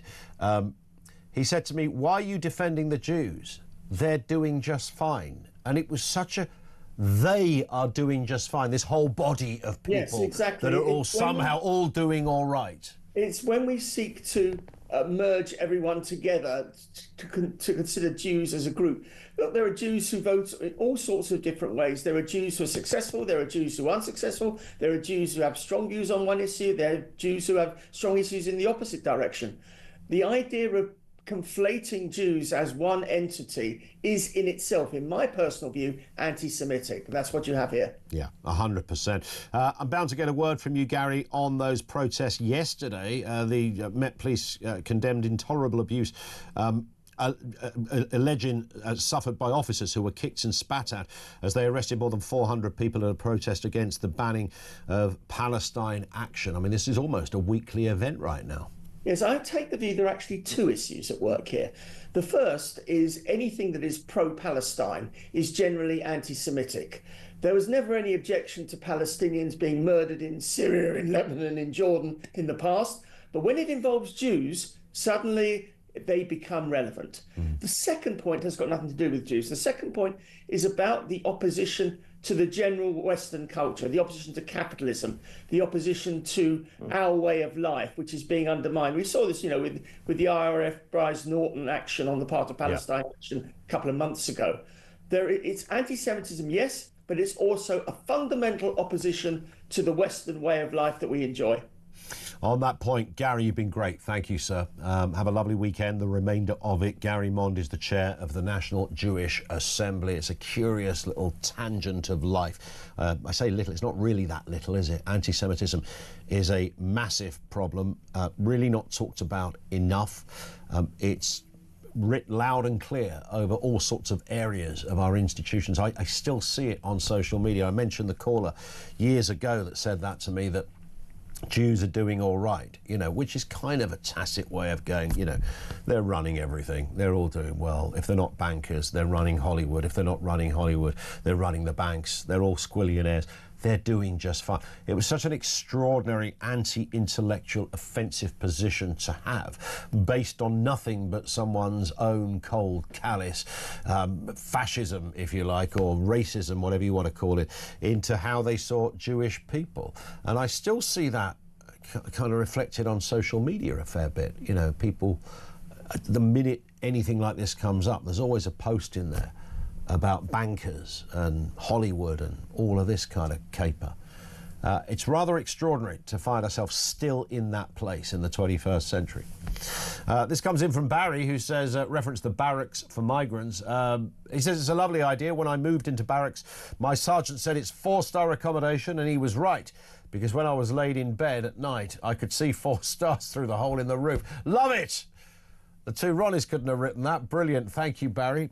This one from Martin in Whitley Bay. The Uni Party, your caller Dan, got me thinking. I wonder, what are the odds that the Labour, Tories and Lib Dems will club together to deny a Reform general election victory?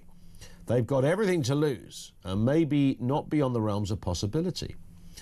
I mean, that would be quite extraordinary, wouldn't it? That would be beyond extraordinary. It's often said, when we had our kind of first coalition of the modern era, when the Lib Dems and Cameron ended up getting into bed as this unlikely marriage between those two parties. Do you remember that? I can't remember how many days it went on for. And there was Gordon Brown hoping still to hang on with a Lib Dem, and, you know, in the end the Lib Dems went with, because they were pivotal in this, the Lib Dems went with the Tories. And Clegg, of course, became Deputy Prime Minister. It's easy to erase all that stuff from your memory, and for good reason as well. But at that time, it was kind of, I thought this is quite a good idea in a weird way, in terms of, you know, if you're a lover of democracy, there was something that I could kind of understand. Believe me, it wasn't perfect, and I had no endorsement of it, but it was the principle of a coalition sort of makes sense. The trying to manage one and the manifestation one can often be flipping carnage, because you never really get anything done. You never get your full manifesto into government, because by definition it has to be diluted somewhat because it's a coalition. It lets you off the hook with certain promises you might have made, because you say, well, we would have done it if we were on our own. So there is that. But you could say, well, you know, each one puts the handbrake of excess on the other in some respects, and maybe that's a good thing. But could they, and back to the 2010 thing, I remember somebody saying at the time, well, why don't the Tories and Labour just form a coalition? And it's like, well, they don't. They couldn't. Well, they technically could, but they just wouldn't. But now would they? We're in a different territory. I doubt it, but it's an interesting proposition. I have to say, Martin, thank you very much indeed for that. Let's get a voice note on immigration. This comes from Si. Morning, Ian. Simon in North Wales. You know, the last caller talking about cabbages in Westminster does have a point, but I do think it's down to the legislation. I do think it's down to the ECHR and the human rights policy, but obviously it's down to the government wanting to be in or be out of that. And this lot, I mean, just don't get me started, I'll be here all day, but just on the issue of immigration, they'll never get a handle on it. You know, it's about voting, it's political. What we need is to have our own rules. You know, we're an island, we should be able to deal with this, but we can't, because everything we try to do, we've got lawyers and the rest of it pushing back because of human rights, and it's just one big merry-go-round that costs the British taxpayer billions and billions year on year. So, yeah, great show. Good to see you on a Sunday, mate. Nice one, Si. That's a superb point, and I agree with all of it. That's Si on a voice note. We'll do more of that in a few moments' time. 0344 499 1000.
the understanding of quite how rotten the state has become, the sclerotic nature of our civil service, the legislation that has hamstrung us, the international treaties that prevent us being a democratic nation, that these things need to be undone, and the best people, the most committed people from all parties need to decide that. The two who are most on this side are the Conservatives and Reform.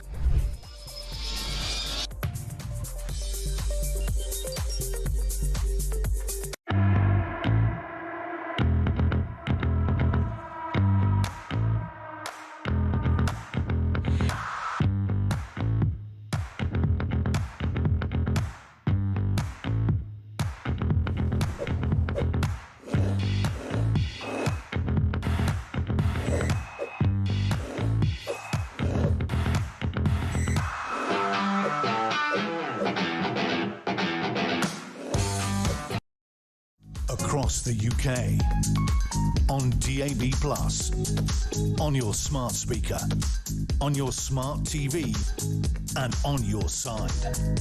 This is Talk. This is Talk. Welcome back. Loads to get through. Just gone 10 to 12.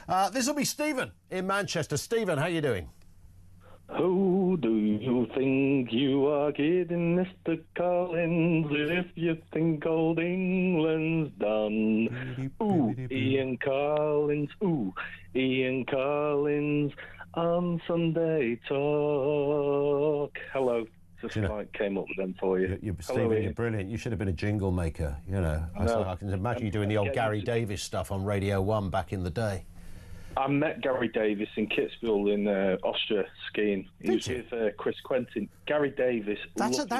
Chris Quentin, of course, it was the dude from Coronation Street, wasn't he? Yeah, Brian Tilsley. Denim jacket with he had a denim jacket with Donald Duck on the back of it. Right, seriously, this is true. Gary Davis, up in his pomp at the time. Wow. In the Londoner pub in Kitzbühel. Really nice. I love it. I made the mistake of calling Chris Quentin Brian. So did I. I literally did that, and he didn't look impressed. Yeah, he was well not impressed. Anyway, I had the same thing. He ended up being. I know this is a very random conversation, but before Stringfellas, the club became a lap dancing club. It was just a nightclub, right? And Chris Quentin was like a greeter in there. I mean, he went from acting to that, and he was probably paid a few quid by Peter Stringfellow for it. And somebody introduced me to him at the bar, and I was quite young as well. And I went, "Oh, Brian, hi," and he looked disgusted. He looked absolutely disgusted with me. Well, here we go. How embarrassing is this? I'm at the urinal. I turn round. He's there in his Donald Duck denim jacket, and I went, "All right, Brian." Oh, and he just like.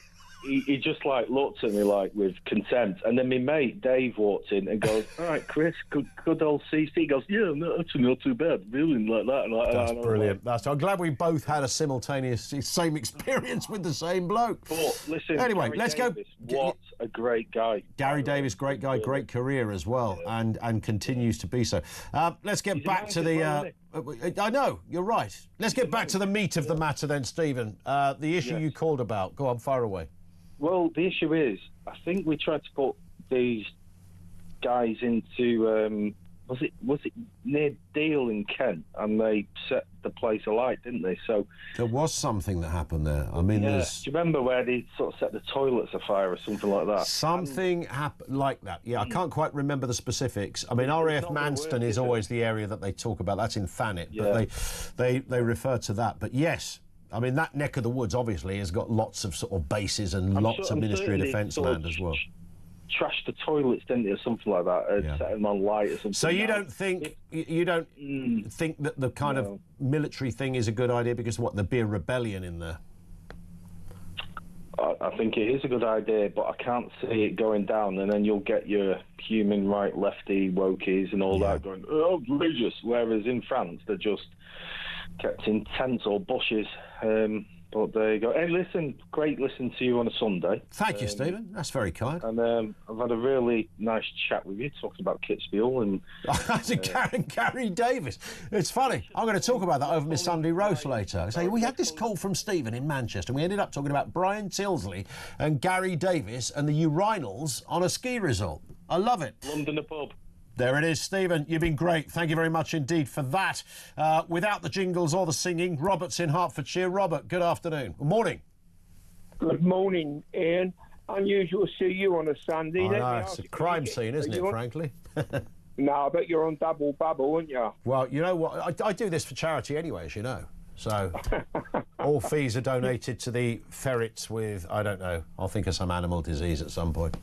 Before I go on to my point, you were talking about Gary Davis and old DJs. How about Robbie Vincent, the godfather of them all? What happened to him, Robbie Vincent? Well, it's funny you say that, because there's I don't know what happened to Robbie, but I do know that for a little bit I knew his son, who worked in PR, and I went on a one-day ski trip. Previous caller mentioned skiing, which was the most ridiculous thing I've ever done in my life. It was one day, south of France. I'm not a great skier, but I can ski a little bit. We're going up in this big old lift. There's a French guy that couldn't look more French if you shoved a baguette in his gob. This fella is the guy that's going to teach us, and we keep going up the ski lift, and we're going into the black runs. And he just looks at me, this French bloke, and goes, "Do you know Alain Brazil?" And I thought, that's a bit weird. I said, well, I work with him, yeah. And the guy it was just a most random thing. Anyway, ski trips, yeah, Robbie Vincent and Robbie's son. But I don't know whether Robbie Vincent is still around. But he's still alive, I know that. But I would imagine retired. He was the godfather of talk radio. He was amazing, yeah. So Brian Hayes as well. There's another one for you. Yeah. But okay, going on to my point. Yes. I'm fed up with keep mentioning Palestine and Israel. Look, we've got a prime minister who's a globalist. I'm not concerned with that. We need a patriot to lead this country. You know, okay, it's very, you know, it's terrible what's happening over there, but it will never end. It will never end. The same as Russia and the Ukraine, it will never. They don't want it to end. Them two, they don't want it to end. But with Palestine and Israel, it will never end. It's biblical. The hatred is biblical. Kind of literally, almost. We don't want to be influenced in this country by global matters. Okay, we should give them money, do what we put our money in, put our subs in, do that. But we need a patriot to lead this country. But I'll tell you what, the most depressing thing out of it all, apart from David Lammy getting Rayner's job, I would have rather she got off with it than him got that job. I love it, Robert. You've been great. Thank you very much indeed for that. Mark in Lancashire says, I do not believe that Nigel Farage will stop the votes in weeks, but I believe he wants to, and I will do everything he can do to make it happen. That is the difference between him and the Prime Minister, says Mark in Lancashire. Chris says the spitting image sketch was steak, not chicken. Yeah, all right. I have to say, Chris, I was not sure when I started quoting the spitting image sketch what the meat was at the beginning, but for the purpose of the line it kind of worked. But you are quite right, it was steak. What about the vegetables line? More from you on the way. 0344 499 1000. You can leave a voice note there as well, and of course you can message on 87222. Ian Collins in for Peter Cardwell on Talk. Let's get the news at 11.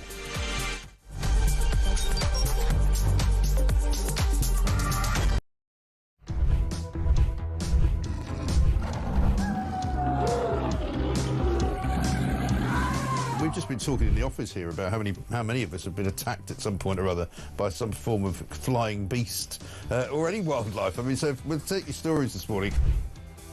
Hello, this story is concerning wildlife. It's concerning a rhino. A rhino? Right? Yeah, rhino. Okay. I used to live in Kenya when I was about 5 or 6 years old. Okay. And we were in this wildlife park in a grey Morris Minor. This rhino started chasing us.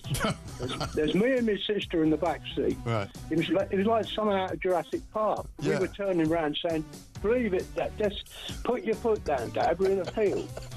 Put your foot down." This rhino was chasing us. One from Mark here in Derby. Went on holiday for our first romantic holiday to Tunisia years ago. Decided to take my girl into a petting zoo. I got a bag of food to feed the animals. A giant goat then went for me, putting its front legs over my shoulders and proceeding to headbutt me over a fence into one of the pens, covering me in the food and making my nose bleed. I got out of the pen, then the goat and all his mates attacked me again, sending me running and screaming like a girl out of the zoo, with my girlfriend rolling with laughter on the floor. A tarantula climbed up the bottom of the bed on the sheet. Yeah. And it walked all the way up. It's eyeball to eyeball. Wow. And I thought to myself, what am I going to do when it climbs over my face? But then a miracle happened. It raised its two front legs and waved them around. And then it turned around and walked down the side of the sheet. Boris Johnson been attacked by an ostrich. The former PM was enjoying a safari trip with his family when the bird leaned into his car and went oi oi and pecked his hand. In footage shared online, he quickly jerked from the ostrich. Don't dirty minds away from the ostrich, and shouted, "Oh, Christ, get hell," before driving off. And so I just set it out there. Have you been attacked by an animal? When I was about 7, says Trevor Jenkins, on holiday in Spain in the 70s, a monkey pulled my long hair. It was long because it was 70s. I was in floods of tears. And as the family car drove out the car park, an elephant ripped off the car mirror. We got the message. Spanish animals aren't to be trusted. Jeremy, Brittany here from the United States. I was spurred by a rooster in my right foot a few years ago. Spurred? How do you get spurred by a rooster? One here from Dan in Hampshire. Morning, Mike. Is an Aussie that has been dive bombed by our version of the Magpie. Across the UK, on DAB+, on your smart speaker, on your smart TV, and on your side. This is Talk.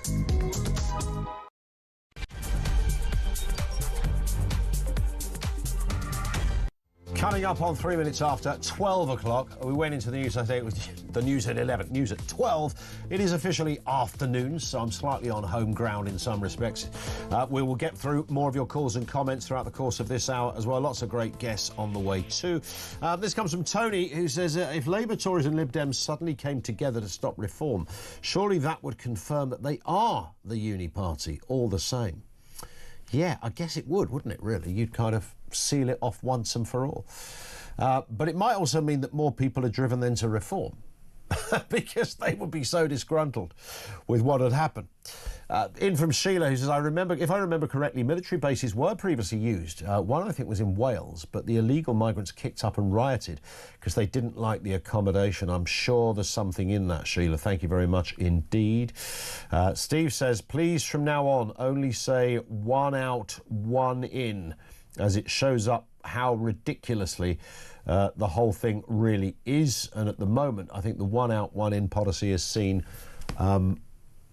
about 4,000, no, probably 4,500 in and none out. And of course, just to compound the ridiculousness of that policy, even if we'd had like 100 out, we'd have still had another 100 in, because it's a replacement policy, of course. It's so Looney Tune, this stuff. It is like some kind of bizarre, distorted Pixar movie being played out in real time. This in from David, who says, the Starmer reshuffle. If Starmer was a professional card player, the only cards he would have up his sleeve would be jokers. There's a few sitting around the cabinet table, aren't there? David, thank you very much for that. There was a question I put out at the very beginning. Will Starmer's cabinet reshuffle save the government? 0344 499 1000. Are you sensing this is... Because remember, at the beginning of last week, in the worst piece of political timing, Keir Starmer announced it was phase 2. This was never a thing, by the way. He never said we're in phase 1 and stand by because, you know, on the... whatever it was, the 1st of September, I'm going to announce phase 2. They suddenly thought, God, we're really in the thick of it here, and it's rubbish. Let's come up with phase 2. So we came up with phase 2, And no sooner had he opened his mouth about phase 2, then all this Angela Rayner stuff then broke, and then by Friday, he had to do a major cabinet reshuffle. In the meantime, Reform UK have got a conference going on who are not just biting at the heels of Keir Starmer, but pretty much annihilating his feet and every other part of him. So it was a massive kind of, phase 2 will never be uttered again, by the way. I don't know what phase he thinks we're in, other than a pretty bad one at the moment. Your thoughts on that, but also your thoughts on the wider issue that is due to be discussed in Cabinet. Sir Keir Starmer's new Cabinet is prepared to overhaul human rights laws to tackle immigration, even if it makes MPs feel queasy. I don't know how he would do that without leaving the ECHR. You can't, in isolation, as far as I know, just renegotiate the ECHR and go, we're not going to have... It's a bit like trying to renegotiate your deal with the EU. Oh, we'll have that bit and that bit, but not those bits. No, you can't do that. I had a massive row when was Michael Howard standing for Prime Minister, whatever year that was, 2000 or something. Had a big old row with him, 2005. And... about, he said, I'm going to cherry pick what we want from the EU. And I said, you can't do that, Mr. Howard. And he kept saying, well, I can do that, and I will do that. I said, but you can't do that, so therefore you won't do that. And this kind of went round and round. And I think the same with the ECHR. I think you sort of leave it or you stay in it. And maybe at some point, collectively, different countries will do something. But at the moment, that wouldn't be an option. But would you support Keir Starmer if he was able to overhaul...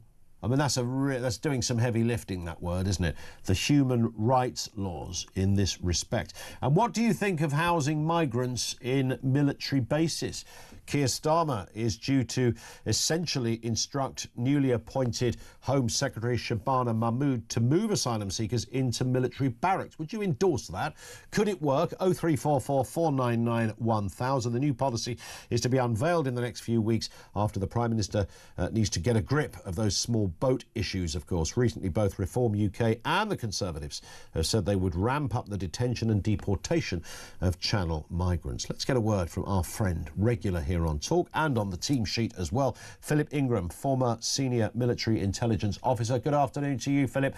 Good afternoon, Ian. I start this with the same way I've said to everybody this morning on this very issue. This is not just deja vu. This is sort of deja vu upon several more layers of deja vu. We've constantly heard this military base argument for years. Yeah. And it makes sense. You know, if these individuals are coming from areas where they're not accommodated, which they're not, they're in tents in Calais in France before they come across, and sometimes for up to a year, getting into military barracks, which is good enough for our service personnel who put their lives on the line to have the freedoms that we enjoy, then they're good enough for these illegal migrants and asylum seekers.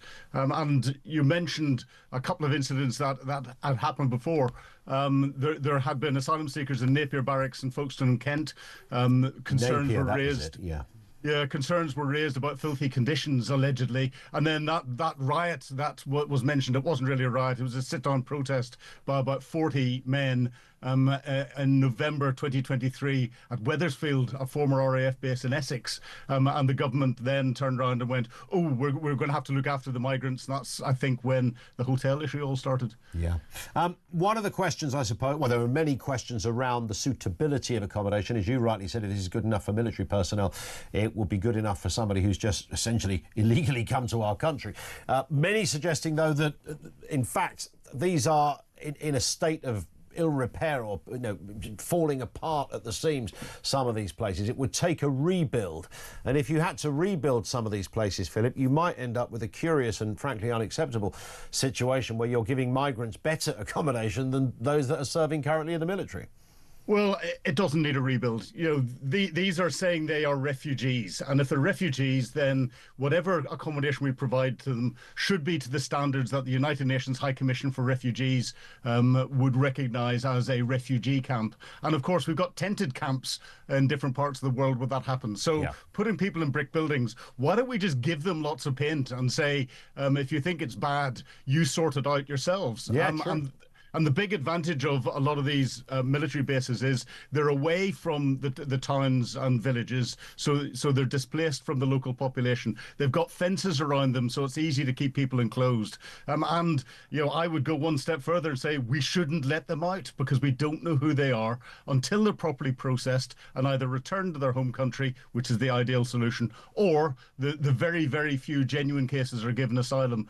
Then they stay in a closed camp. It is better, more secure, and better accommodation than they have in Calais, and it will meet UNHCR standards. We just need to get our lefty do-gooding lawyers to stop trying to stir the pot. And that's going to happen as sure as night follows day, isn't it? Someone's going to find a reason why this is unsuitable or it's inhumane or something like that, which, again, as you rightly say, Philip, is a pretty easy answer to that, isn't it? Hang on, if this is okay for our military personnel, then it's got to be okay for somebody who's just nipped over on a boat.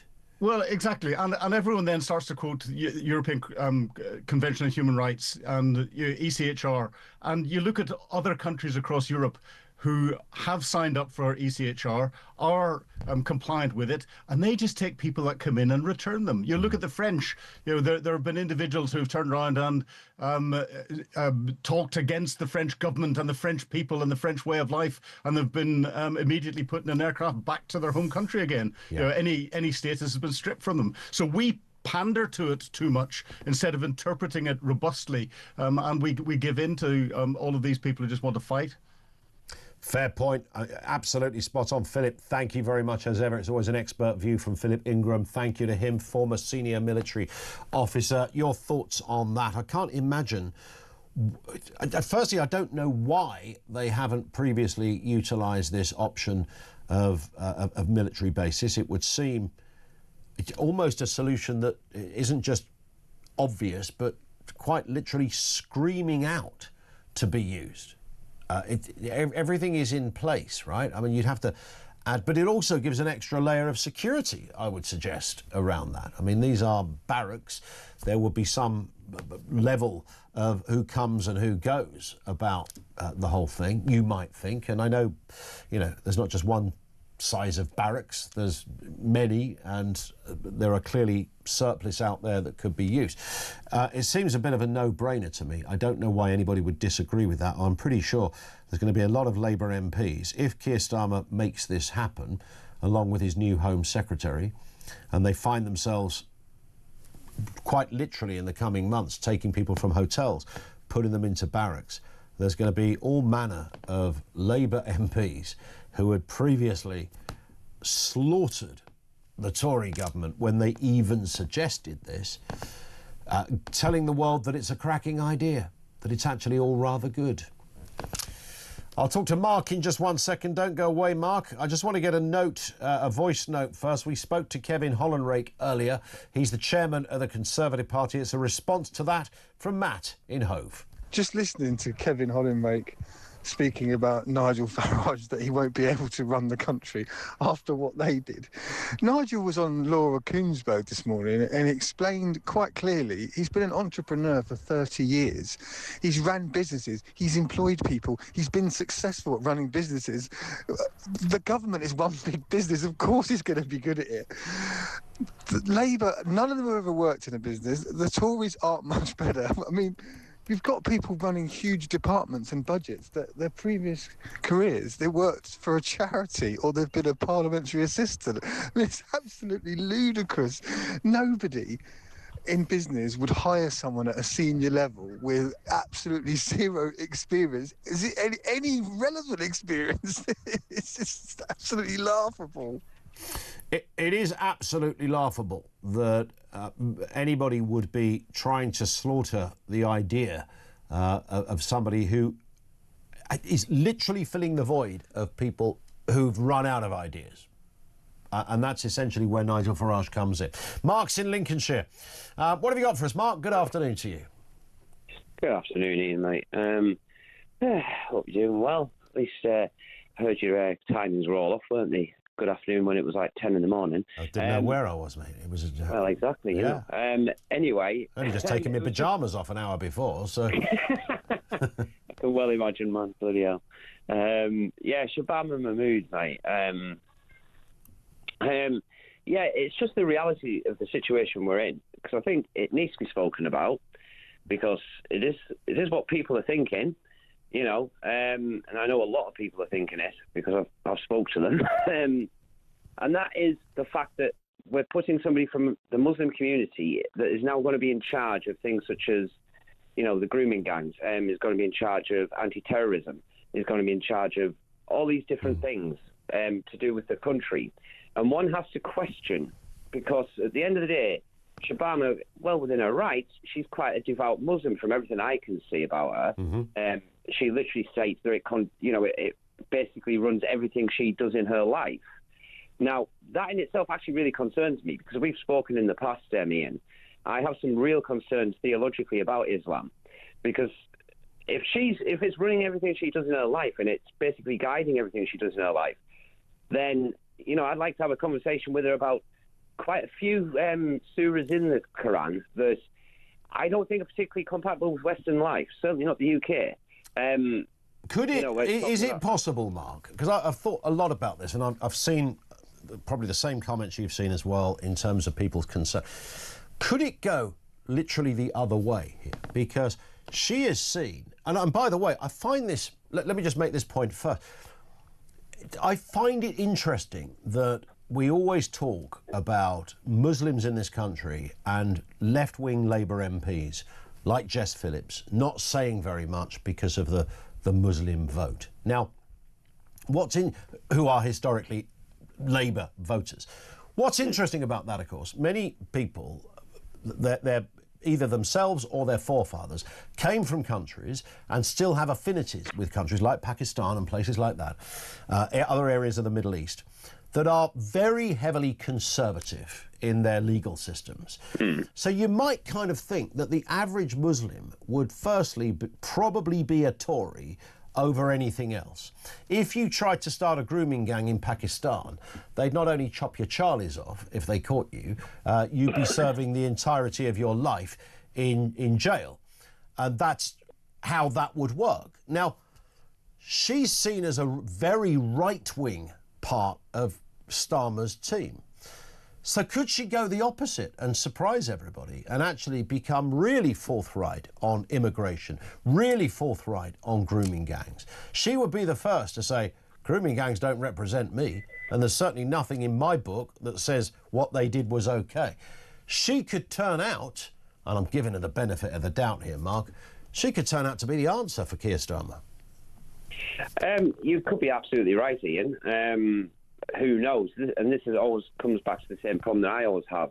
And that is, you know, regarding the grooming gang thing and what have you, it might not be specific about grooming gangs, but it does mention other things, you know, taking slave women, in other words, non-Muslim women. It does talk about stuff like that.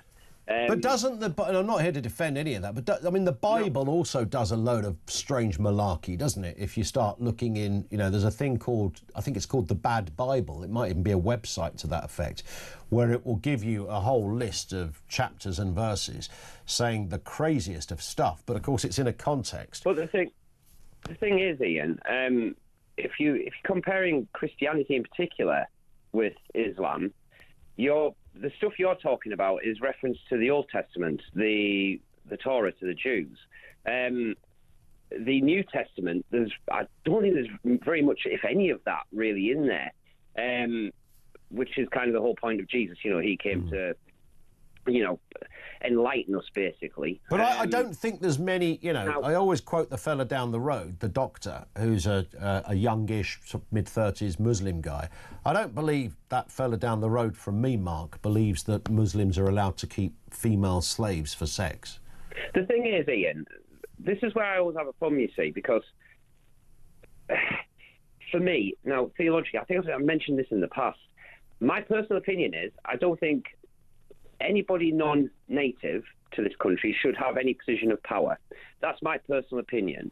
Okay. Now, the reason for that is, and Islam's a great case study for this, because you can't tell me, and I can't tell you, who and who will not, within the Muslim community, will at some point, or may not, during their lifetime, suddenly become more religious.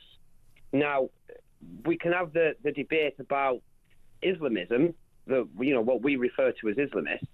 Now, an Islamist, you can actually make a really good argument that an Islamist is just somebody following the Quran and the Hadiths closely. So they're really just religious people. Because everything they're doing, they're kind of instructed to do within those books, within those teachings. So you could have that argument. And this is the problem. This is why I feel the way I do about... I genuinely think this is a really good conversation, though, Mark, because if when I've had this argument, as you will be aware, and over years and years of doing this job, and, you'll talk to an Islamic scholar and they'll say, mate, if you want to read the Quran, firstly, book 5 years off in your diary and we'll give you some Quranic lessons, because that's what it takes. The Bible, quite similarly, if you want to really get into meaning and interpretation and what stuff actually means, and what is literal, what is a metaphor, what is a simile, all of this kind of stuff, then you'd be there a long time. I think back to, you mentioned Islamists, 7/7, obvious example, where a bunch of guys of previous good character decided to blow up and kill 52 people and injure hundreds more in the worst suicide bombings, never seen it on this soil before. But it was the family of one of those bombers that revealed who they thought it was, who helped the police. If you look at 21st of July, where we had some other attempted bombs, I think it was the brother who informed the police that, it was my brother here that did this. So I only raised that to suggest that clearly that brother had a different interpretation of his faith than the other brother. Yeah, this is where, like, when I've been studying the, Quran and this kind of stuff, this is where I come up with it. That you have, I believe, my own personal opinion on this is that you have two kinds of Muslims that live within the West, and probably within Muslim countries anyway. You have what I would consider cultural Muslims. So they go to mosque maybe once a month or twice a month, and they are just Muslim, but they don't really follow the Quran. And then you have the ones that really do follow the Quran, and they're much more likely to become the Islamists, or what we call the Islamists, And like I say, the problem I always have with it is you can't define who will and who won't within the community. So so essentially what you're talking, and it's unpalatable to some people, Mark, is there is a potential, and we've seen evidence of it before, of a clash of cultures, really. Yeah, because it's all... The problem is, as I've said, several times, the problem is if you want to start getting religious about Islam, there is so much within it, So, I hear you, Mark, but I guess the ultimate... Listen, I've got to move on just for time. We could talk for a lot longer on this, but I guess the ultimate question is, does a politician like Shabana Mahmood, the new Home Secretary, leave her religion entirely at the door? We know she's been very, very pro sort of Palestinian protest. And, of course, a good politician, like a good journalist, is meant to leave their kind of areas of... potential conflict at the door. So you can have a left-wing journalist who will report brilliantly favourably on Nigel Farage if he's been done something that requires a brilliant favourably response, etc. And similarly with politicians, if it's a religious thing, hence the reason why Jacob Rees-Mogg, as a practising Christian, said he wouldn't ban abortion if he was in charge. He wouldn't do that, even though his religion and his theological beliefs would say otherwise. I love it, that debate rather, and thank you to Mark for that. 0344 499 1000.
the understanding of quite how rotten the state has become, the sclerotic nature of our civil service, the legislation that has hamstrung us, the international treaties that prevent us being a democratic nation, that these things need to be undone, and the best people, the most committed people from all parties need to decide that. The two who are most on this side are the Conservatives and Reform.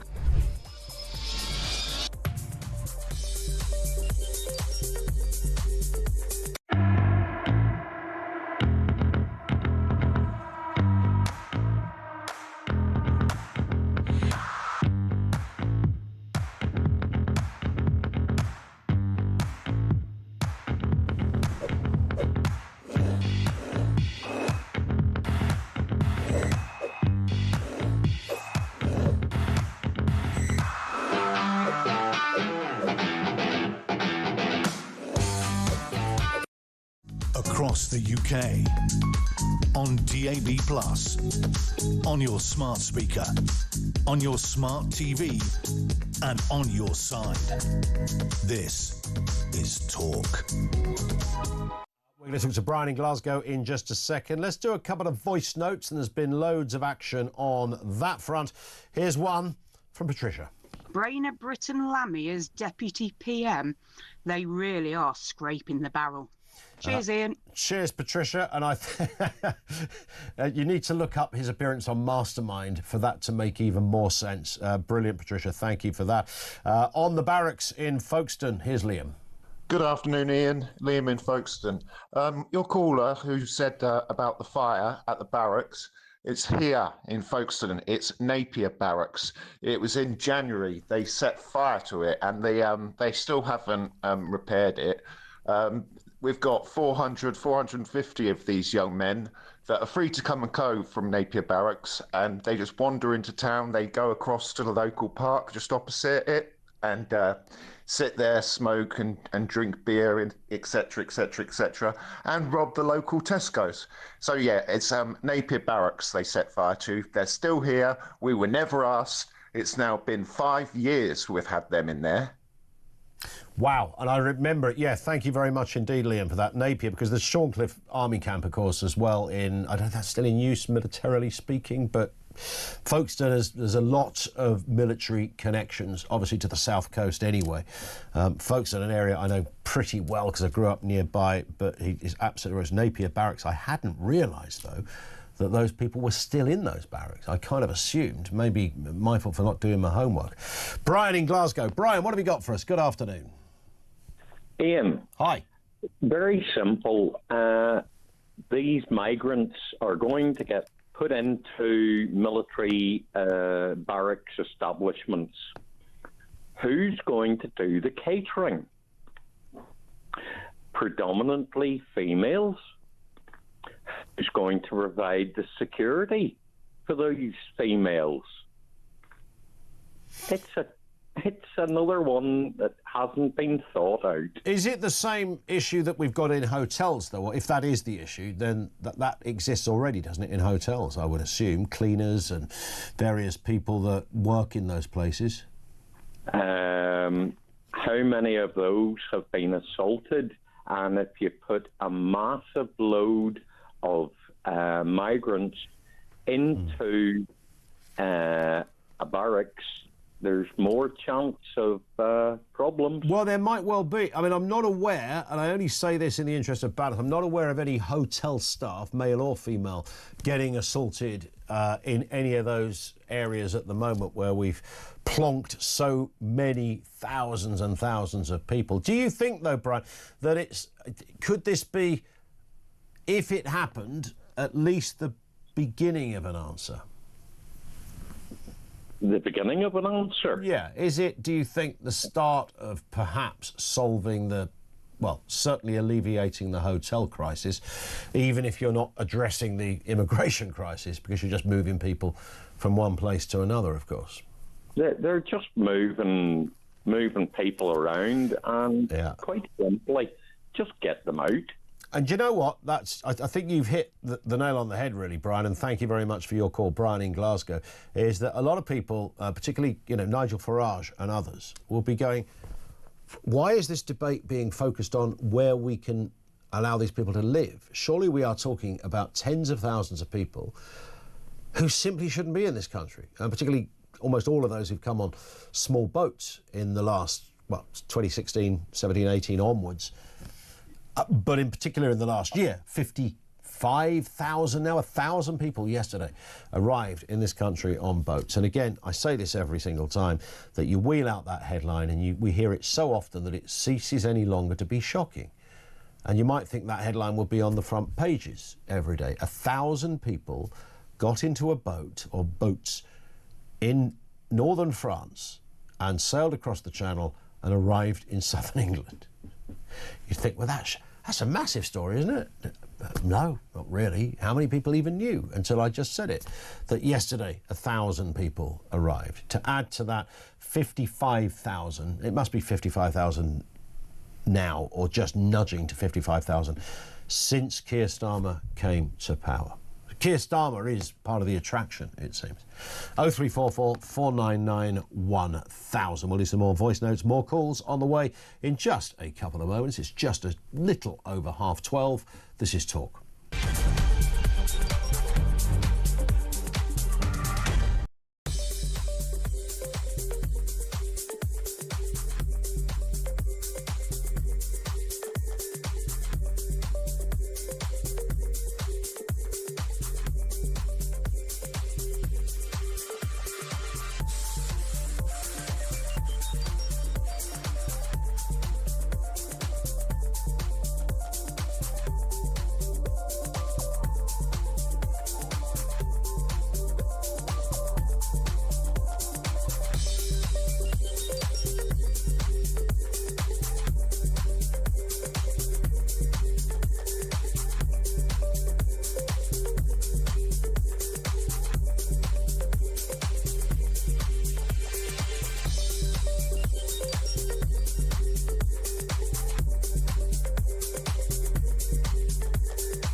Across the UK, on DAB+, on your smart speaker, on your smart TV, and on your side.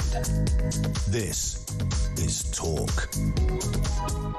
25 to 1 here on Talk. Loads more to get through in the last 25 minutes of the programme. So let's focus again. Keir Starmer will instruct newly appointed Home Secretary Shabana Mahmood to move asylum seekers into military barracks. This new policy is to be unveiled in the next few weeks, after the Prime Minister needs to, quote, get a grip on the small boat crisis.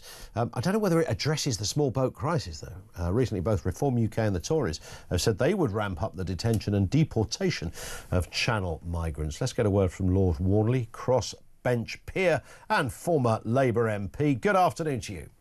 Hi, Ian. Nice to have you with us. Look, it's a bit of a rehash of what I've said to every guest on this very point. There is something of the déjà vu about the old military barracks card, right?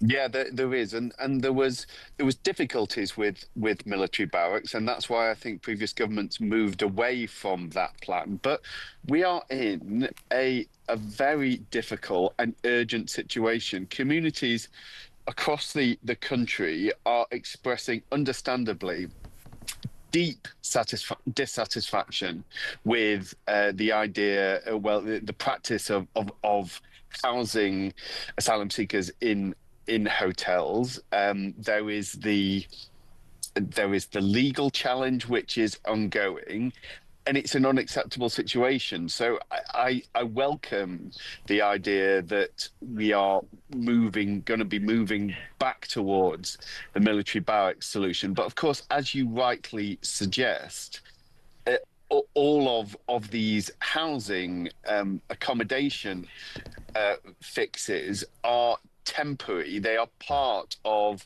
the symptom of the need to fix the bigger problem, which is to, one, reduce radically the number of people who are coming over here claiming asylum, and two, speed up substantially the people who are being deported once their claims are assessed and denied. And of course, the difficulties that have historically been around this are there for all to see. You know, issues around whether the accommodation is suitable.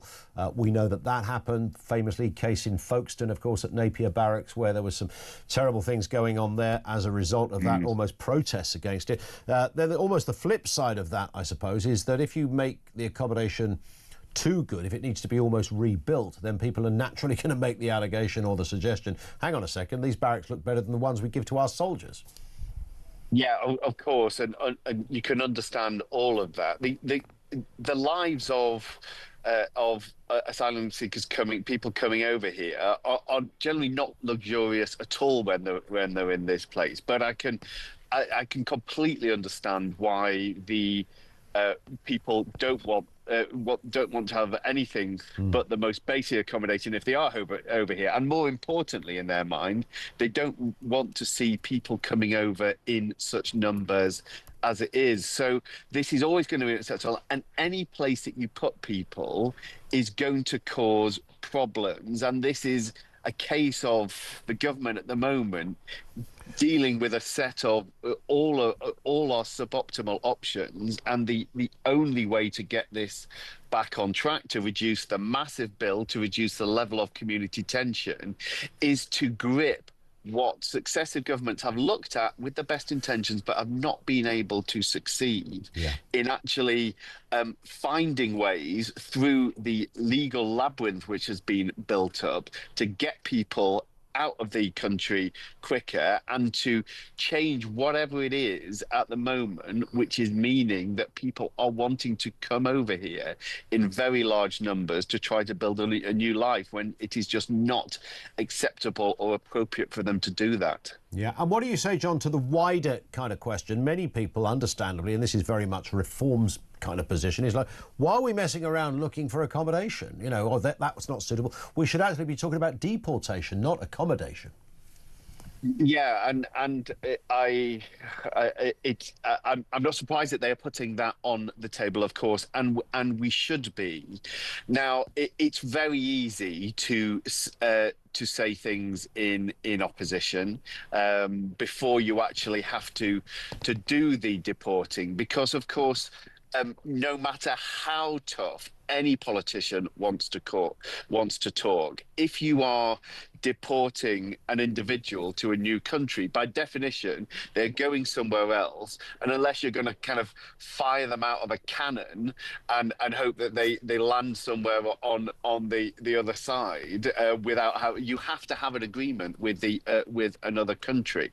And Reform have been clear that they will strike a number of agreements that perhaps others wouldn't have done. They're going to be prepared to send people back to Afghanistan. I think a lot of Brits looking at this would go, yeah, okay, yeah, whatever. We don't really care so much. But still, you've got to have the agreement, and that costs money. And so, yes, there might be a welcome to the idea initially that a Reform government or a future government of any colour comes in and spends whatever it takes to get these agreements and get deportations flowing, but then I think very quickly down the track, the conversation is going to turn to, hang on a minute, we are spending, what, 10, 20 billion pounds sending these people away. Why isn't this money going on Brits who need it, on hospitals, or on schools? So there is no easy answer to this, but I'm absolutely clear, and I've changed my view on this, that the government has got to be prepared to do whatever it takes to change the situation, including looking at the historical agreements that we've made, the European Convention on Human Rights, the Refugees Convention, and I think no one on the Labour side wants to go and break out and exit those treaties. But it is clear that they may be playing a part either in their foundational text or in the way they're applied to being a bar on the speed of deportations that we want. And the only thing that should be unthinkable, the only thing that should be off the table, is allowing this situation to continue, because the British public won't have it. Yeah. And if a Labour government doesn't do it, they are going to bring in a Reform government to do something perhaps in a much darker and less effective way. And Mr. Starmer knows this, of course. He's fully aware that this isn't just a kind of a bit of a headache. This is quite pivotal, isn't it, to his political existence and the future of the Labour Party. I think Keir and those around him are coming to that understanding, yes, and they're rightly putting it at the top of the priority list. But they have to guard against a naivety that I think you last saw actually with David Cameron in Brexit, where he wanted to stay in the European Union, and he went to all of the leaders of the fellow European countries and he said, "Look, you've got to help us here. You've got to let us renegotiate. But we are staying in, by the way, so it's going to be okay." And if that is your starting point, then they were never going to get the change that they needed. So they have to be prepared, if it doesn't work, to walk away. Because if they fall short and they don't get the kind of changes that they need, someone else is going to come in and do it. This 100%. Is just going to happen now. Yeah, 100%. Listen, it's great to have you on.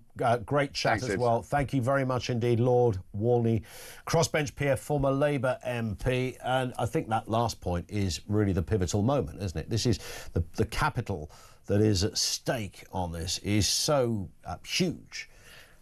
It's game-changing. It's game-changing. And look, even if Labour tomorrow said, you know what, we're going to deport 600,000 people and we're going to do it in a year, even if they did that, I'm not sure that's enough to rescue them, even if they actually did.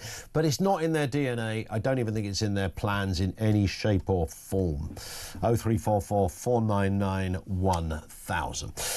Let's go to... Oh, I was about to go to a call there. Let's go to a voice note instead. Here comes one.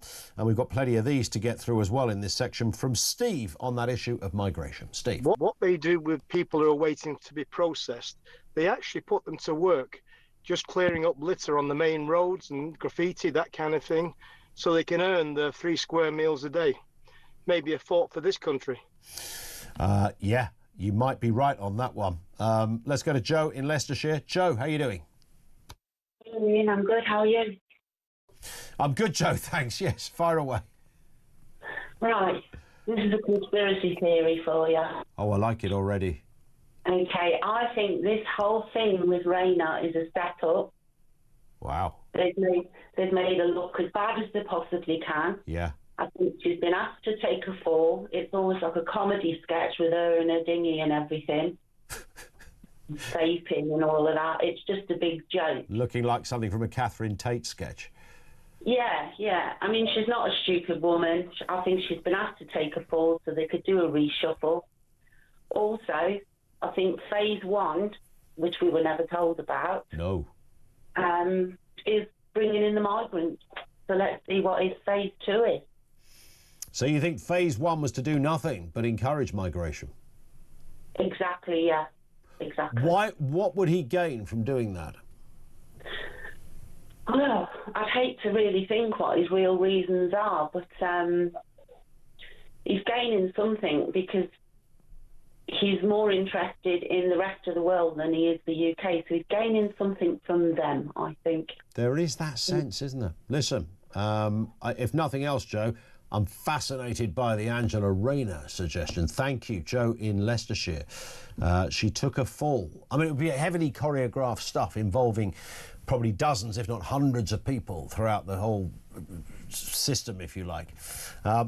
But yeah, I kind of like the idea that our politics is that kind of house of card-like, that they would eat one of their own who would go along with it in a kind of almost, not a Stockholm syndrome thing, but just a sort of fierce sense of brand loyalty.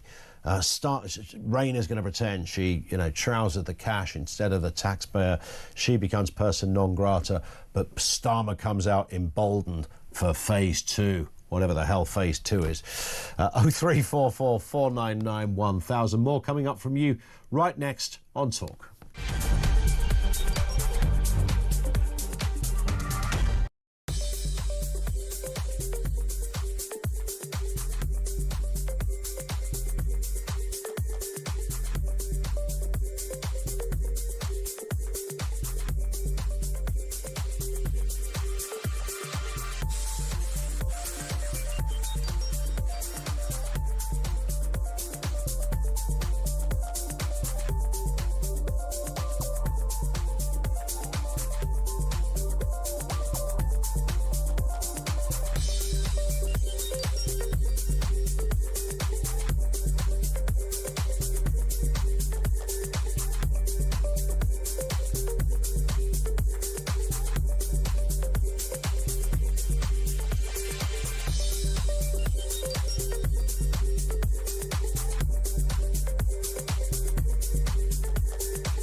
It's interesting that immigration has fallen a lot in the past couple of years. We had the so-called Boris wave, and it's now dropped off quite a lot. But the kind of as a topic in the media, well, wasn't it about a year ago? It was sort of the last calendar year, wasn't it? Still in the sort of ballpark of 800,000.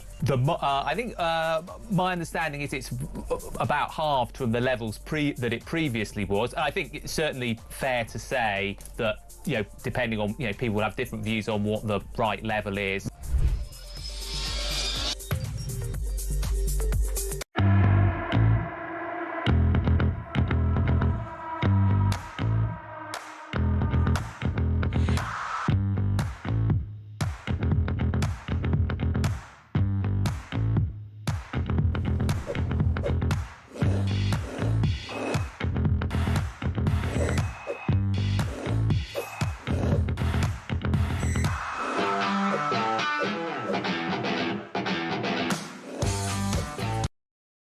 Across the UK, on DAB+, on your smart speaker, on your smart TV, and on your side. This is Talk. We got so much going on here. Let's do some voice notes before we go back to Will in Luton. This one comes from Richard. Morning, Ian. Great show. Richard in Ruislip. How many people can these bases take? Maybe 2,000, 3,000? That's 3 days arrivals. How many of these bases have we got lying around? No, I don't think we've got enough. Cheers. Yeah, thanks, Richard. I wondered that as well. I mean, they don't hold 30,000 people. And how many are there? Reference Tory and the Labour parties. Here's a voice note from Jason. Afternoon, Ian. Jason here from Romford. I think what the Tories and the Conservative and the Labour Party don't realise is that this country has voted against mass uncontrolled immigration year on year, and they've promised to do lots and achieve nothing. The Brexit referendum, which regardless of which side of the fence you sat on, it just, the whole leaving process just wasn't managed very, very well.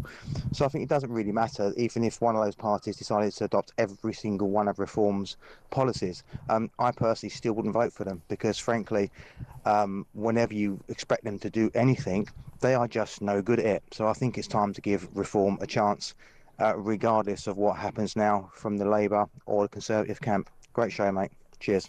Do you know what? Jason's bang on about that, because I don't think... In fact, I said it, didn't I, about 5 minutes ago. Even if Keir Starmer adopted literally Reform's immigration policy, I don't think that would save Keir Starmer. We asked the question at the beginning. Thank you, Jason, for that, by the way. Will Starmer's cabinet reshuffle save the government? I just can't see this happening. Let's get a point on the overarching issue of migration. Will's in Luton. What's going on, Will? Good afternoon. Good afternoon. The problem I've got is why these countries refuse to take back these people we've got over here. Why don't we just withdraw their aid, what we give them? And that might concentrate their minds. In order to what? To look after their own borders, to stop people leaving, you mean?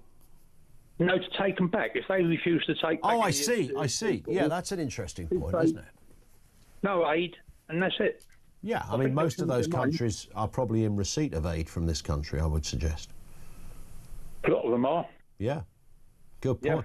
Yeah. If those countries say we are going, I think Nigel Farage was asked this morning about whether you'd send women back to the Taliban, and I understand he suggested, yes, he would. What do we make of that, Will? No, not me personally. That's not for me. Not the women. So you draw a line at that and say, look, hang on, we do have some kind of obligation here. Yeah, they can't treat women like that, like they do over there. I think you're right. I think we'd all agree on that. I know it's difficult. I'm pretty sure the overarching answer, though, Will, is that no government, no politician have tried any of these things before, have they? They've never even attempted to send people back to some of their countries of origin. Iran is an obvious one. This whole migrant boat thing across the channel started off with mostly Iranians back in the day. Yeah.